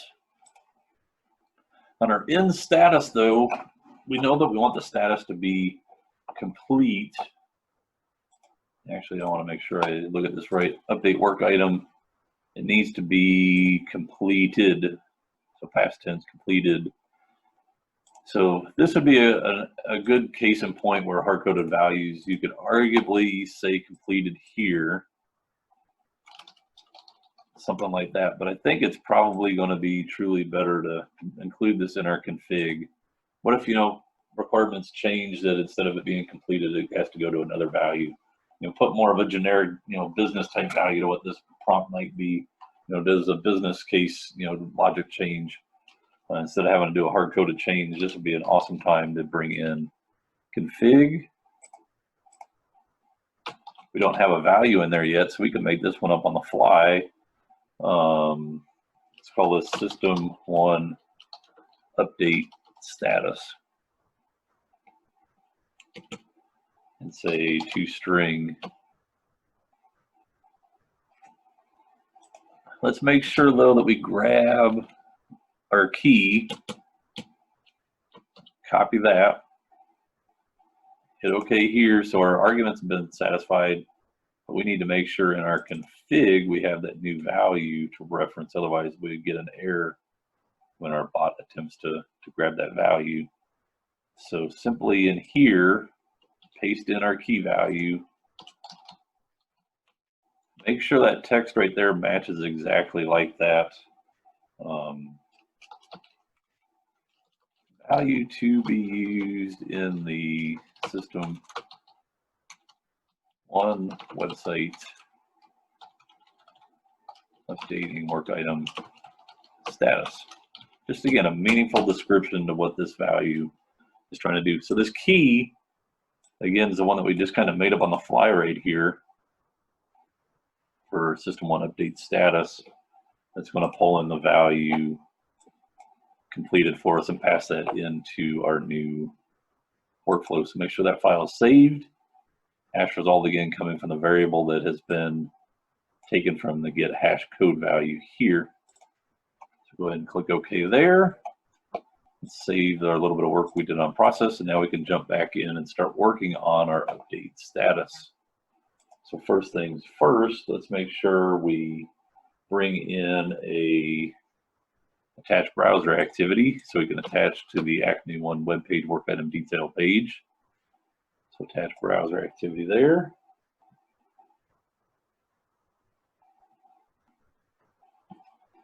And attach to the screen. Again, anywhere.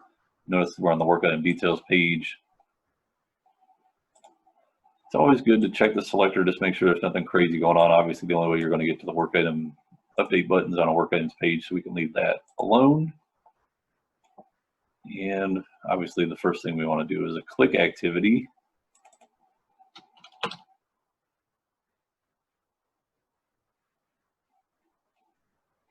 Bring that in, and we want to be able to click on the update work item option.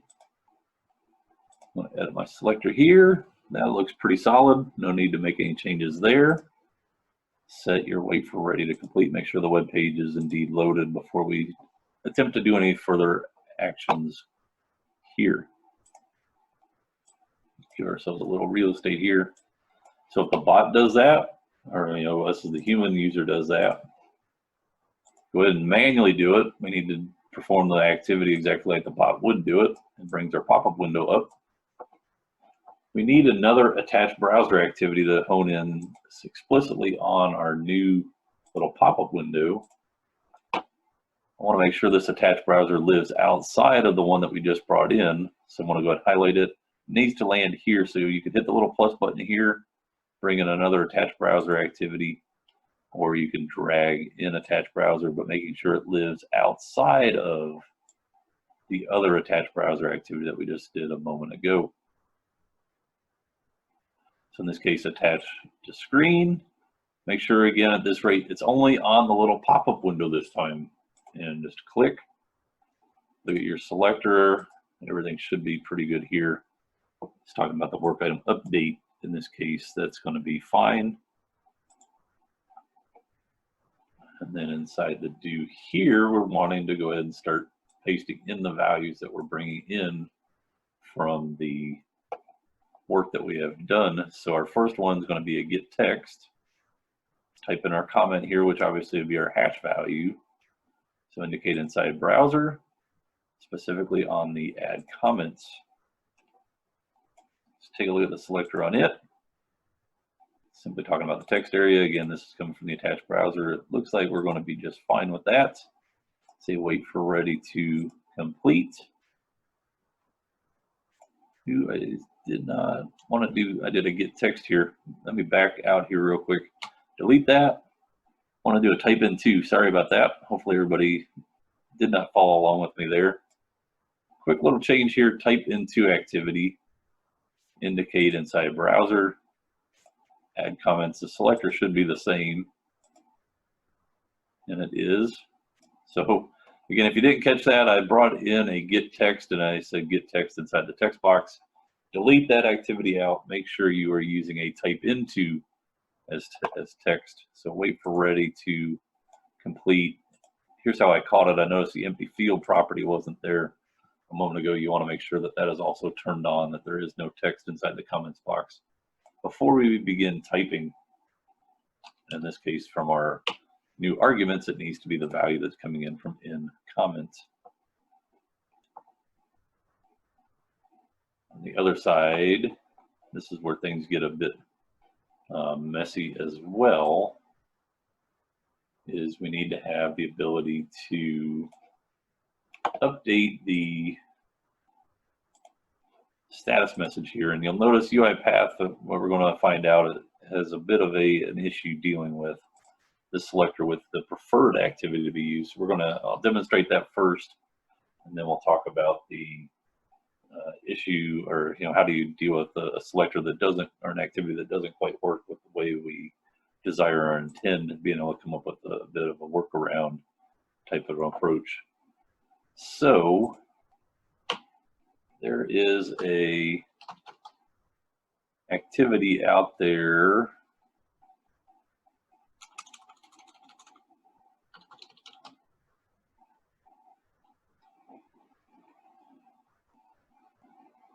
called, let's see if I can find it here real quick.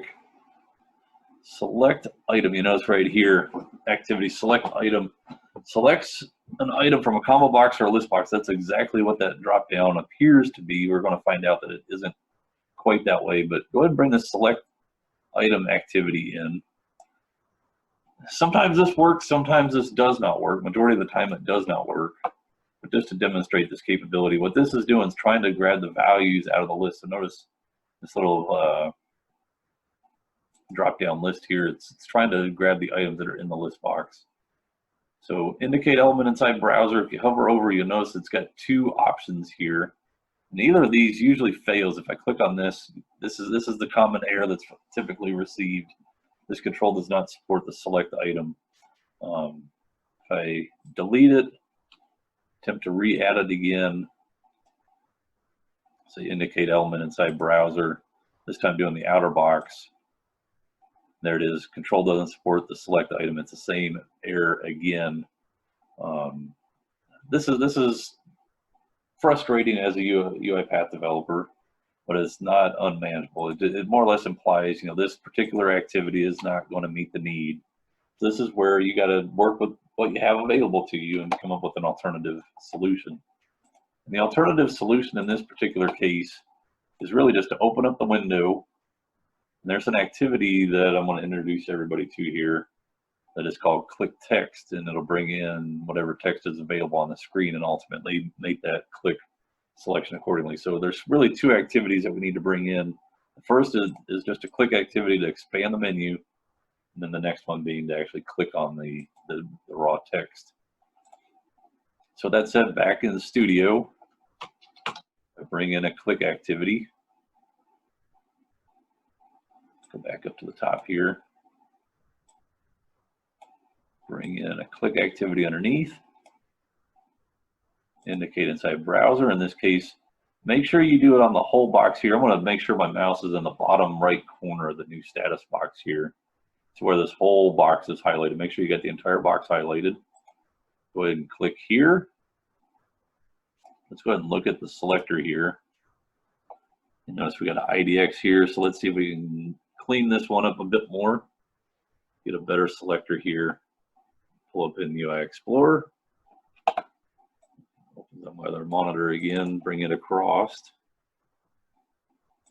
And is there anything in here? It looks like we got a button group select here. That looks pretty good. It's the type of button. Let's go ahead and validate and see if just a single one alone, hey, it highlights a new status. That one looks a lot better than our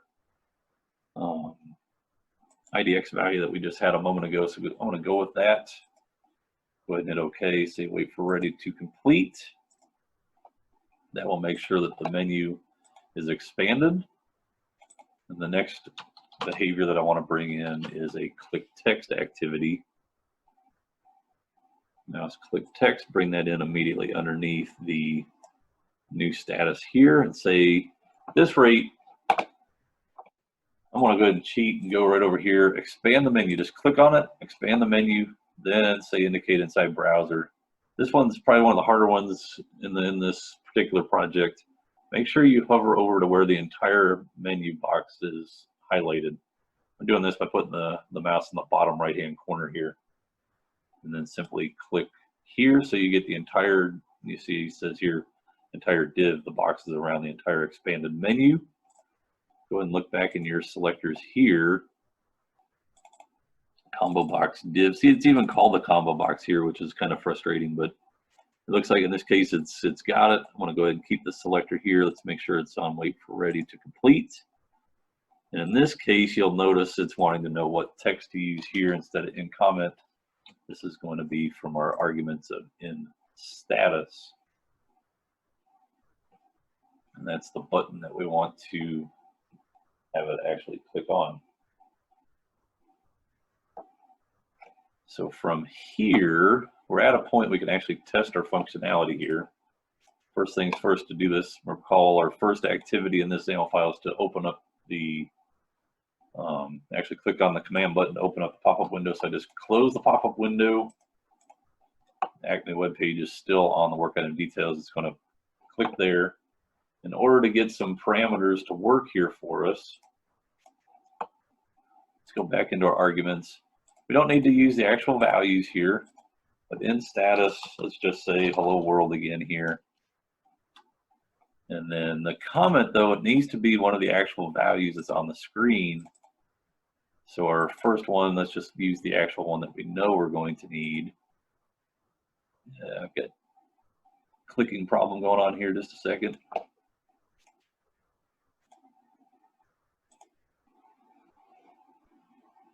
Let's see if I can't get things cleaned up here. Computer is lagging on me all of a sudden. Just one moment here. Yeah, see, I got these extra arguments in here. Clean up my mess here. Delete these extra arguments out. There's hello world. Actually, that's in the wrong spot. Hello world needs to be in the comment, not the status. So bounce that around. If you put that in the wrong spot, I apologize. In comment needs to be hello world. That's where the hash value is ultimately going to be passed in from. In status needs to be one of the actual values that is on the actual drop-down menu. So now if I debug this file here, I should see UiPath. Click the update button. Just thinking about it here.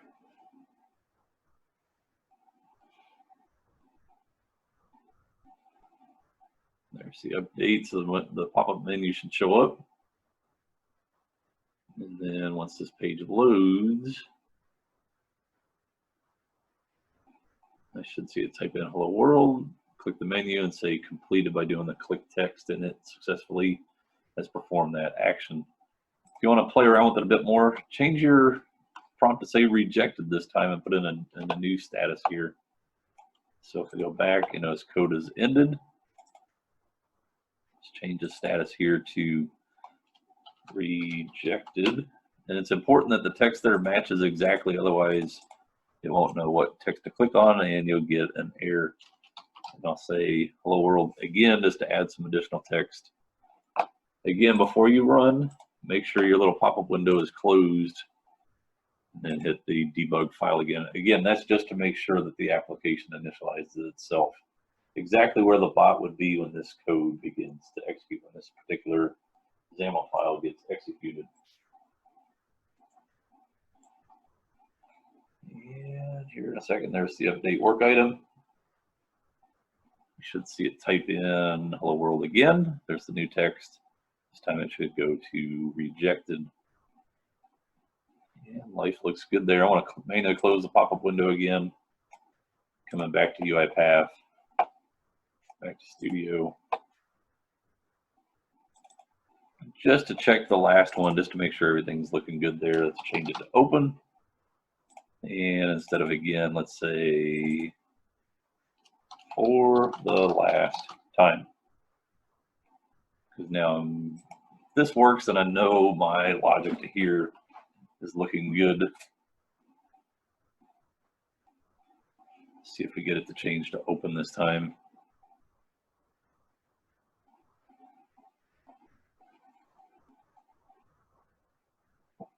There's the update work item.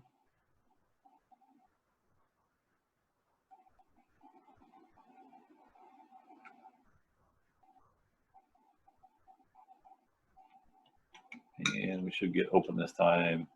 Ooh, I got rejected. I bet I didn't save my value. Close, back to Studio. It says open. So let me try running my automation one more time here.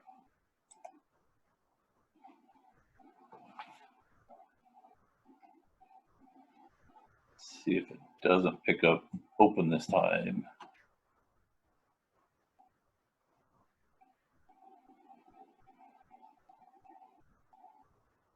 There's the pop-up box, hello world for the last time. And this time we're getting rejected again.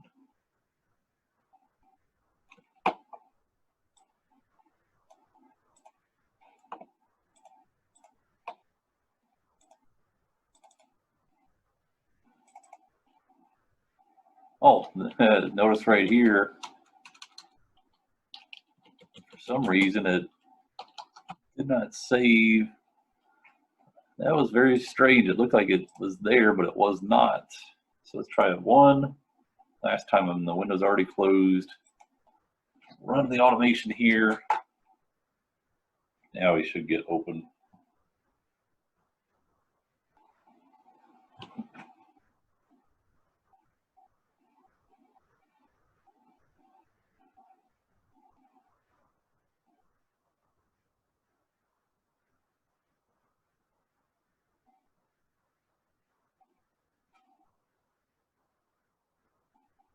I'm on Internet Explorer. Where are you?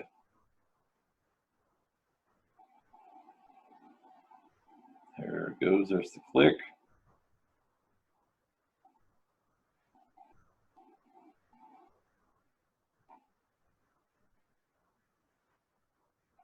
Here's Hello World for the last time, for the last time, for the last time.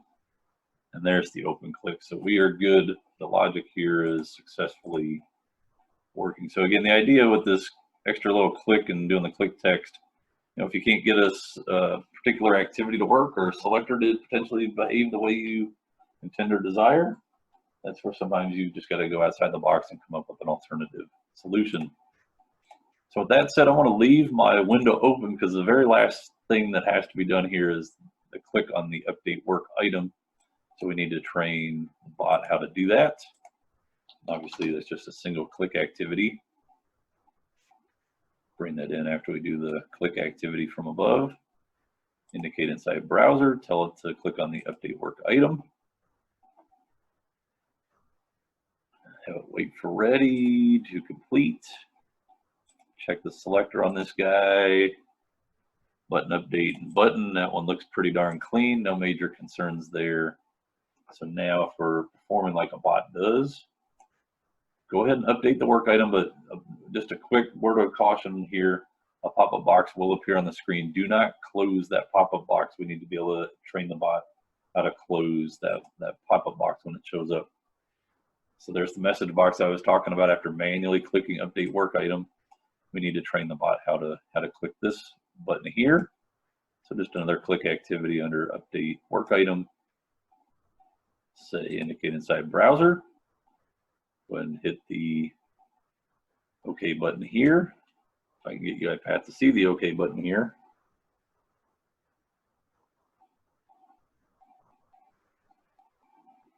Yeah, come on, UiPath. Computer is taking its sweet time here.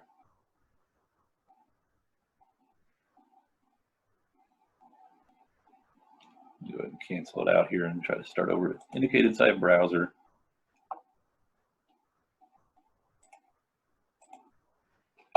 Looks like my pop-up box might be gone. Just a second here. Update work item. There's the pop-up box. Indicate inside browser.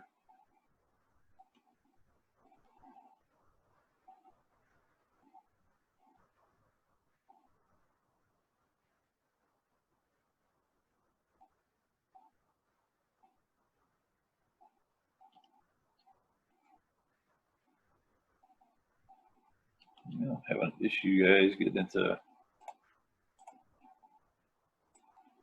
hone in on that OK box.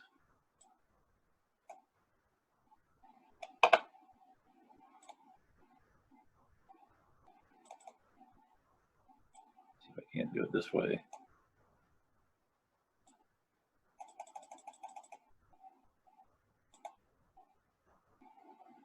There we go. Okay. If I look at my selector here, this is going to be okay. This is, I know it looks a bit cryptic or generic, but this is the standard control for a pop-up message box. Wait for ready, make sure the box actually shows up before clicking. And then the last thing we want to do is do a close tab on that browser.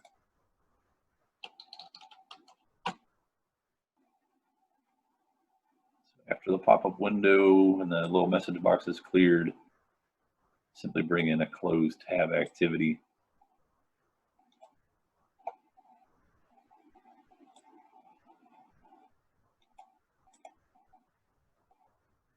Having more issues here. Close tab. And save here. I want to go ahead and make sure my pop-up box is closed and the little pop-up window is closed. Let's test out the end-to-end functionality here. Update work item all the way through. So back to Studio, run on just a single file here. Doesn't really matter what the statuses are. We just want to test the capability. Is the bot behaving exactly the way we desire and intend?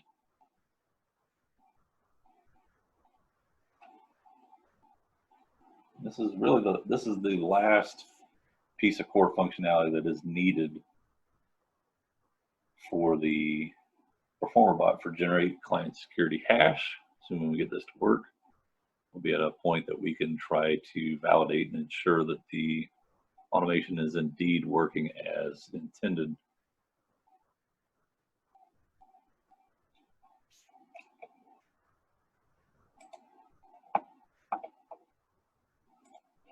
And run into another issue here. Let me reload this page just a moment. Update work item again. And inside here, go ahead and reload the current file here.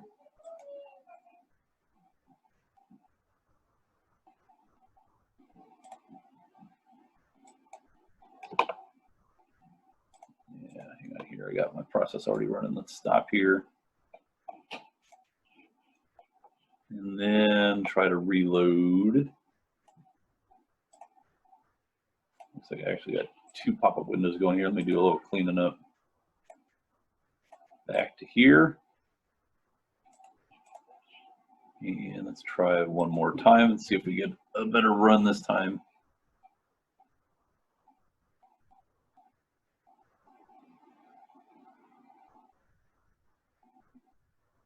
There's the pop-up window being clicked. Hello for the last time again. Open status this time. It's good. Update work item clicks. There's the pop-up cleared and the box closes. And the automation appears to have been successful this time. So it looks like update work item is now 100% complete. So if we think of, again, kind of like a bot, we're on this page. We've now updated. We've completed everything that's needed for this specific record. We're ready to have the bot ultimately loop itself back through to where what I'm trying to get at here is hopefully we're on the success path. We're ready to get the next transaction item and then repeat everything that we've done inside process here. So with that in mind, where is the bot at when it begins a process? That's an excellent time to look at your workflow up top here. Do we need to do anything in particular? What I'm trying to really hone in on is the attached browser activity. The next behavior that it's going to perform, if we add no code, is in this case, regardless of the page I'm on, simply pull up and navigate to the next work item record. So recall our argument here is going to navigate us to the next work item record. So there's no more activities that are needed for our overall process to work. We're actually at a point now where you need to run our dispatcher bot to get some records in queue and to see if our overall logic is indeed working as desired and intended. So what I'm going to do here is go back to home. I want to go back to my dispatcher bot real quick. Go ahead and run it. We've got plenty of data still out there in the system that we can run. But I'm going to pull our dispatcher bot up that we completed in the last project. Go ahead and run it, get the queue to be reloaded with data. Then I'm just going to kick off our performer bot and just see how the overall end-to-end process is working. So at that point, you really get into the troubleshooting mode of the overall project just to see how things are going. So I'm going to go ahead and run my dispatcher in full outright mode here. So I'm going to do the full run here. And actually, you know what, I should have closed my web browser. I'm going to have to cheat the system here. I'm going to hit log out real quick. It's logged out. That's good. The kill activity is going to kick in here in just a moment. Yep, there's the kill. The browser is successfully closed. There's my orchestrator page, which is since timed out, which is fine. Let's see if the bot successfully runs again. I've got an error showing up at the moment. Let's see here. Let me look at the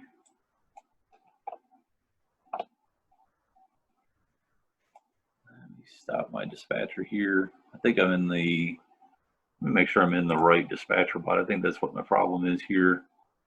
Let me close this down, close down. Give me just a second here. I think I'm in an old project. Open, UiPath. dispatcher. This should be the right one.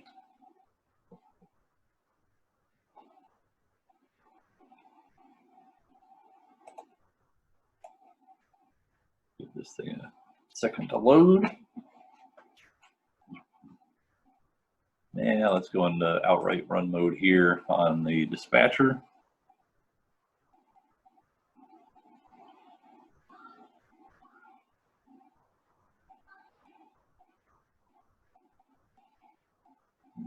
Let's see what we get this time around.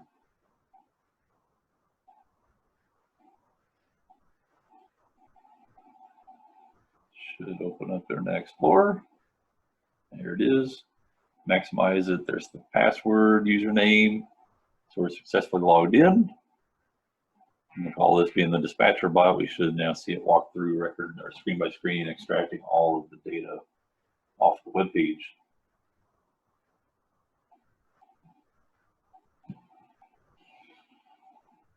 And again, we're doing this process here simply to get some data added to our orchestrator queue, purely from a testing debugging point of view. Before everything is over, said and done, we will do a full reset momentarily and ultimately upload our records to UiPath Academy. At the point here, it's now processing all the screen loads of data, filtering out the WI5 open status records, and subsequently adding those items to queue. All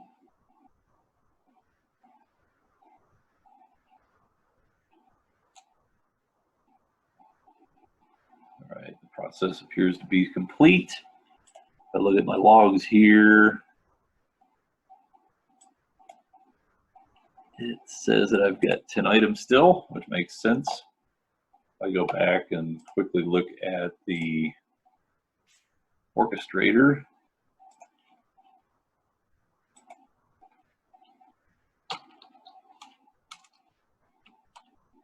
pull up the orchestrator here real quick, just make sure the records are indeed there. It's logging in. Let me switch gears here. Go ahead and pull your Performer bot back up.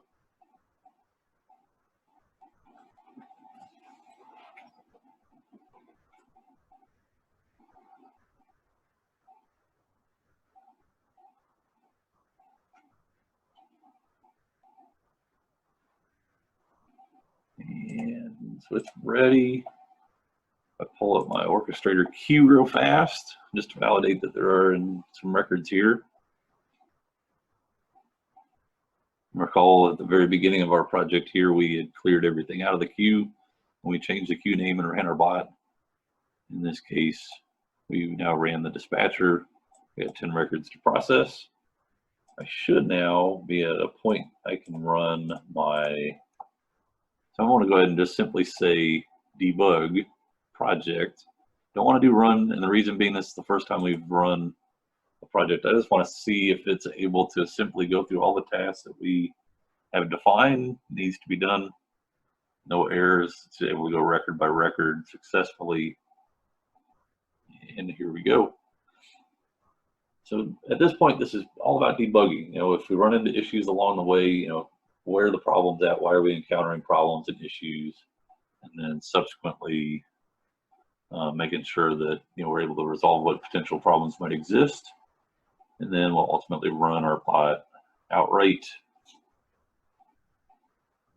So here, everything's logged in. And now it should begin processing our first record here momentarily. There you go. It takes the name, generates the hash, updates the work item, pastes in the value, so that looks good, and we should get completed.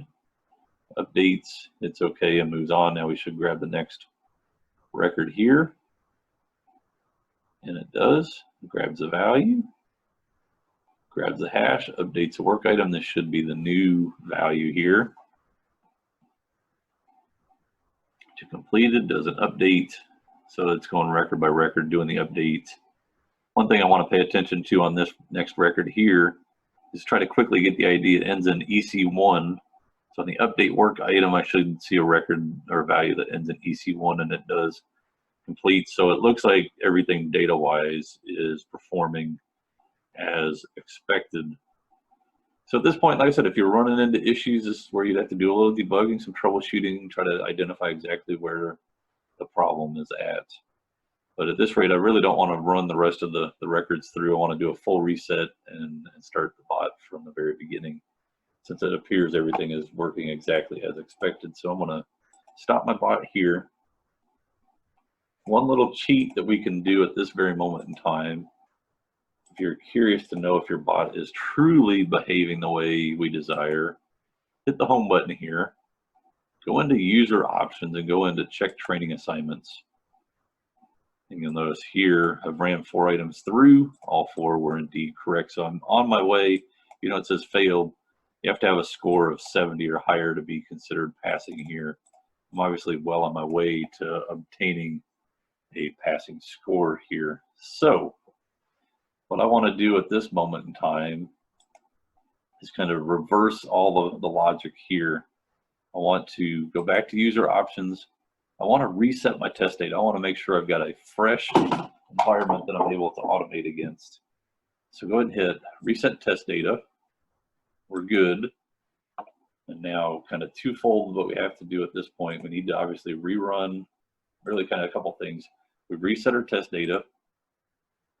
We need to log out here. Let's go back to our orchestrator queue. Obviously there's old data here. Now these records aren't even relevant anymore. I'm going to copy my queue name. I'm going to remove my queue, hit OK, and re-add my queue back. Go ahead and hit add here. We'll leave the default values again. So now I've got a blank queue. The data on the Acme web page has been officially reset. I've logged out. I'm going to go ahead and close these 2 browsers.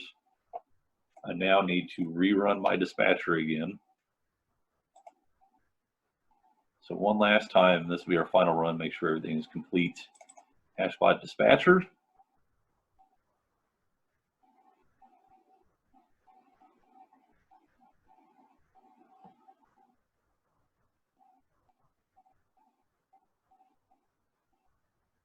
Go ahead and hit run here. I'm going to let the project run full speed here, kind of mocking what it would be if it was running server side.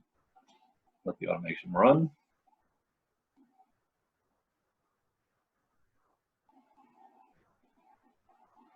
You should see IE pop up again from our dispatcher bot point of view and reload our queue with data.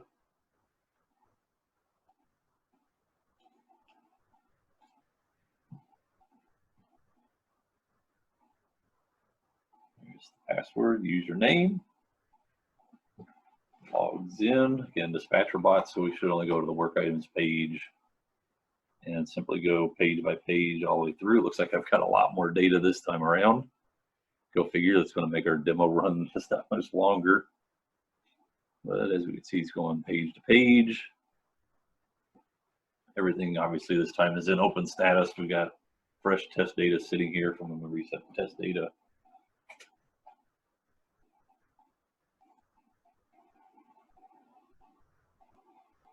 Down to 13 and 14 here. Again, it's going to pause as we've seen in the past where it's going to load all of our data accordingly, build the data table, and subsequently add all those items to the orchestrator queue. This is where I'll, again, do that validation check, though, making sure that we are successfully processing all the records that are on the screen, or, you know, as found on the Acme One web page, making sure that we have a one-to-one match on the orchestrator side before I run the performer bot. So this task here should wrap up momentarily.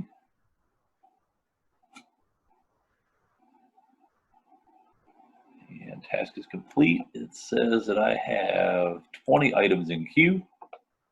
If I go back to orchestrator really quick and reload my data, I've got 20 items in queue. So I got a one-to-one match, so 20 items here. Again, the spot that I'm looking on this side is right here, what I got highlighted. Total items after the filter is 20, so there's 20 WI5 records that need to be processed. So back to home. Let's go ahead and bring our dispatcher bot, or excuse me, performer bot up. Excuse me, performer bot.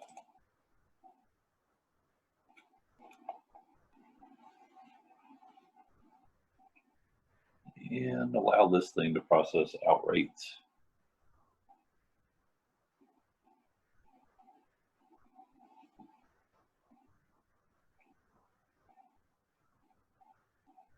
So debug file. I'm going to go ahead and run the file outright. I'm not going to put it in a debug mode similar to what we'd see if it was running server side here in a truly unattended fashion.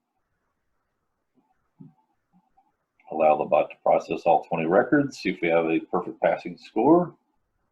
And then we will upload our project to the UiPath Academy and get our final credit results there. And this project will be deemed 100% complete.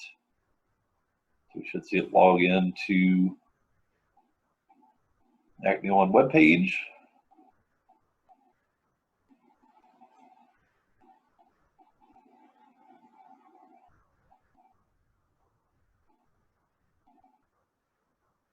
There's the username and password again, successfully logging in. And we should see the SHA-1 page. There it is. Now we should be ready to begin processing our records. There should be 20 of them. Go ahead and allow your bot to run to completion.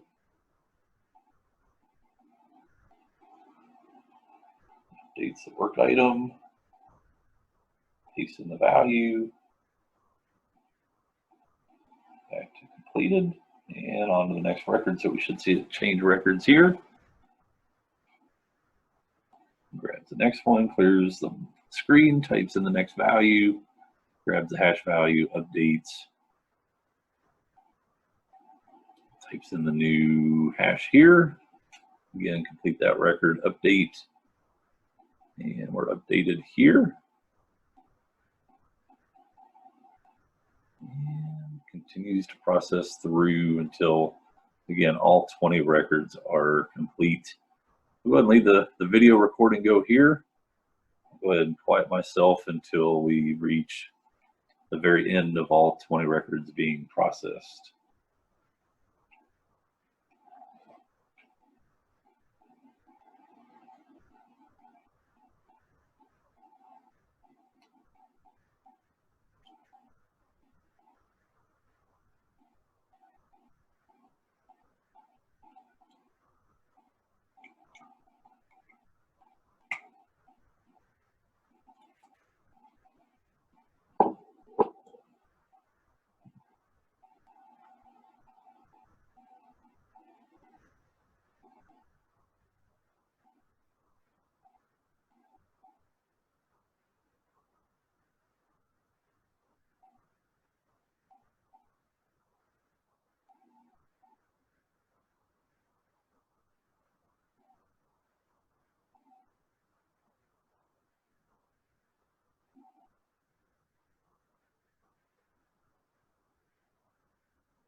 All right, appears that the bot has completed. We got the log out. It's closing out the pages right now. Oh, pardon me, it looks like we might be getting into a retry here. I'm going to try to start the process over again. And it's back to going again. So obviously the system ran into a delay of some sort up here, so it's going to retry and continue processing, which is a good thing. That's actually good practice the bot can get into. I'm going to resume processing here.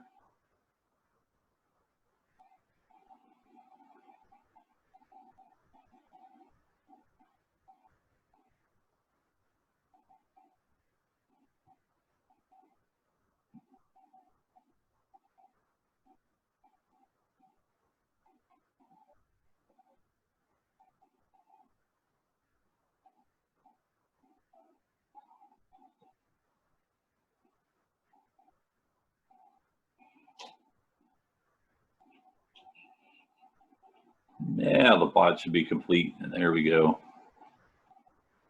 What we're going to see up here in the logs, see it ran into an issue. It was having a problem finding a certain selector, so it attempted to retry the one record. At this rate, though, we should have all of the records successfully processed. If I peer into Orchestrator really quick, notice everything is processed through. If I look at my data inside of the Acme One web page, so let's pull up Internet Explorer here really quick.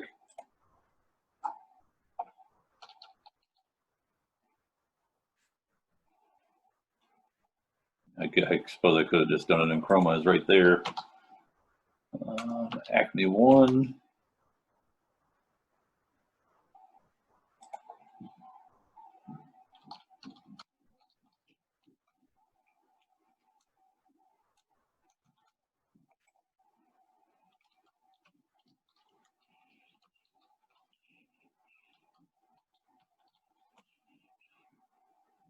Logged in. What I want to validate here really quick is that as I check my training assignment, user options, check training assignment, you'll notice I definitely do have my 100% passing score here.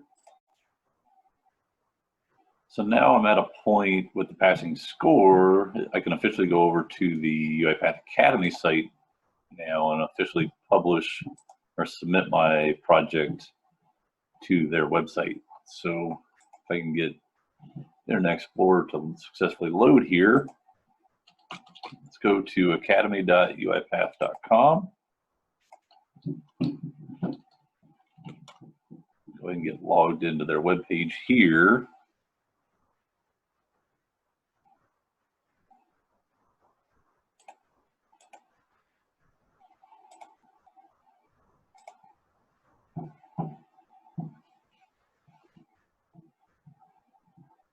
Maybe. Here we go.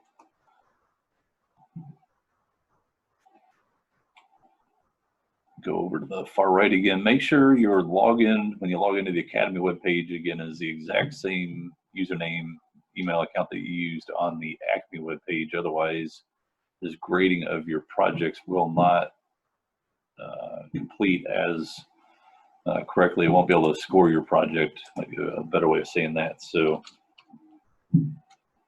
uipath@gmail.com.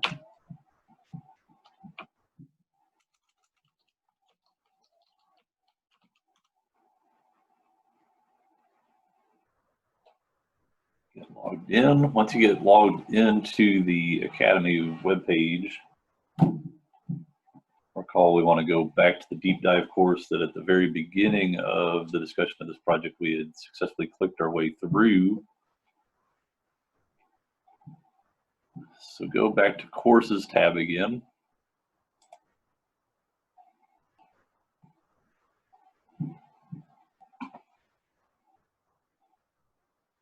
Give it a second to load here. My web page is running nice and slow for our demo here. Once we go to the courses tab, look for, in the search box over here, look for the word deep.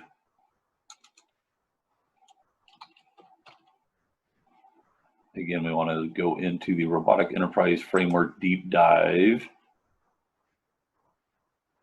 Recall we had already clicked through a lot of the exercises here. We want to go into the one here of calculate client security hash, specifically for the upload assignment, and go ahead and click start here. And what you'll see here is there is the ability to upload a file. What we need to do here is go to File Explorer, specifically go into your folder that you've been working on your project. Hit the control key and do a click on both Performer and Dispatcher. Doesn't really matter which one you do a right click on, as long as both of them are highlighted. Do a right click and say send to compressed zip folder. And you notice it will create a zip file depending on which one you clicked on. One will say Performer, the other might say Dispatcher. On the zip file, notice it says compressed zip here. It's got a little zipper on the folder here. Replace the word either Performer or Dispatcher with the word project. It's this very file here that we want to upload to UiPath. So what I'm going to do here, once I get the rename done,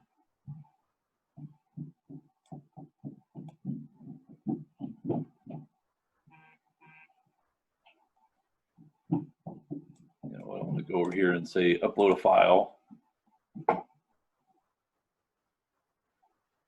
My projects were inside my UiPath folder. There's my zip file. Once you have your zip file, go ahead and double click on it.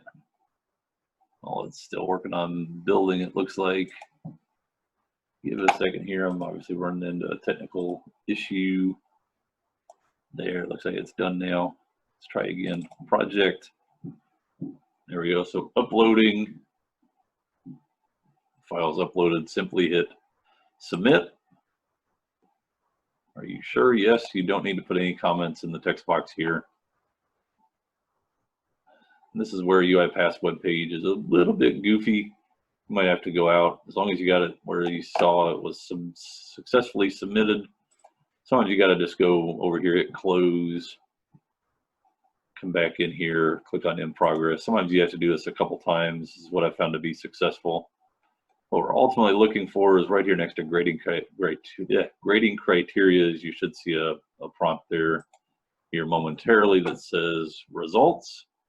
As we already had peered in, we noticed that the results were 100%, so we should get another 100% on the web page here. Again, still hasn't quite updated yet. There's a bit of a lag here, but usually you can, within a couple clicks. There you go. It says completed now, so I'm going to assume this time when I go in, I'm going to have my results this time. And loading, thinking here.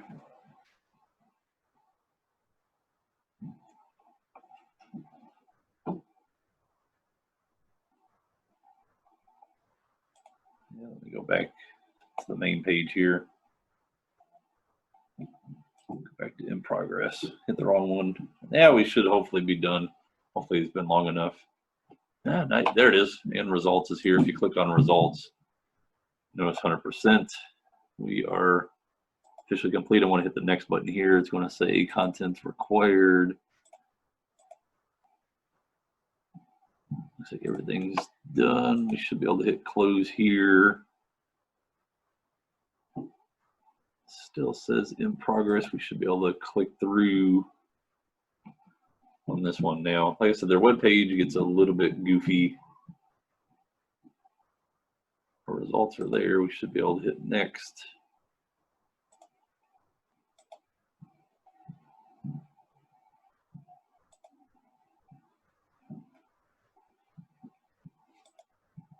Click through grading criteria. Just make sure it's seeing everything.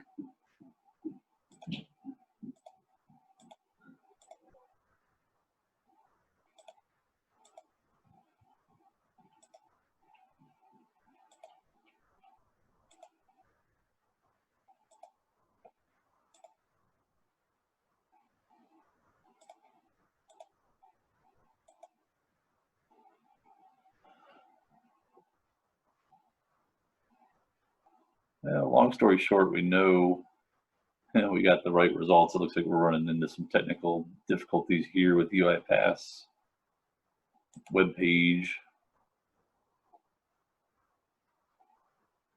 I want to try hitting the reload browser right here on this page and see if this doesn't get it to go by. Obviously, we got our results. Not exactly sure what's causing us to snag here.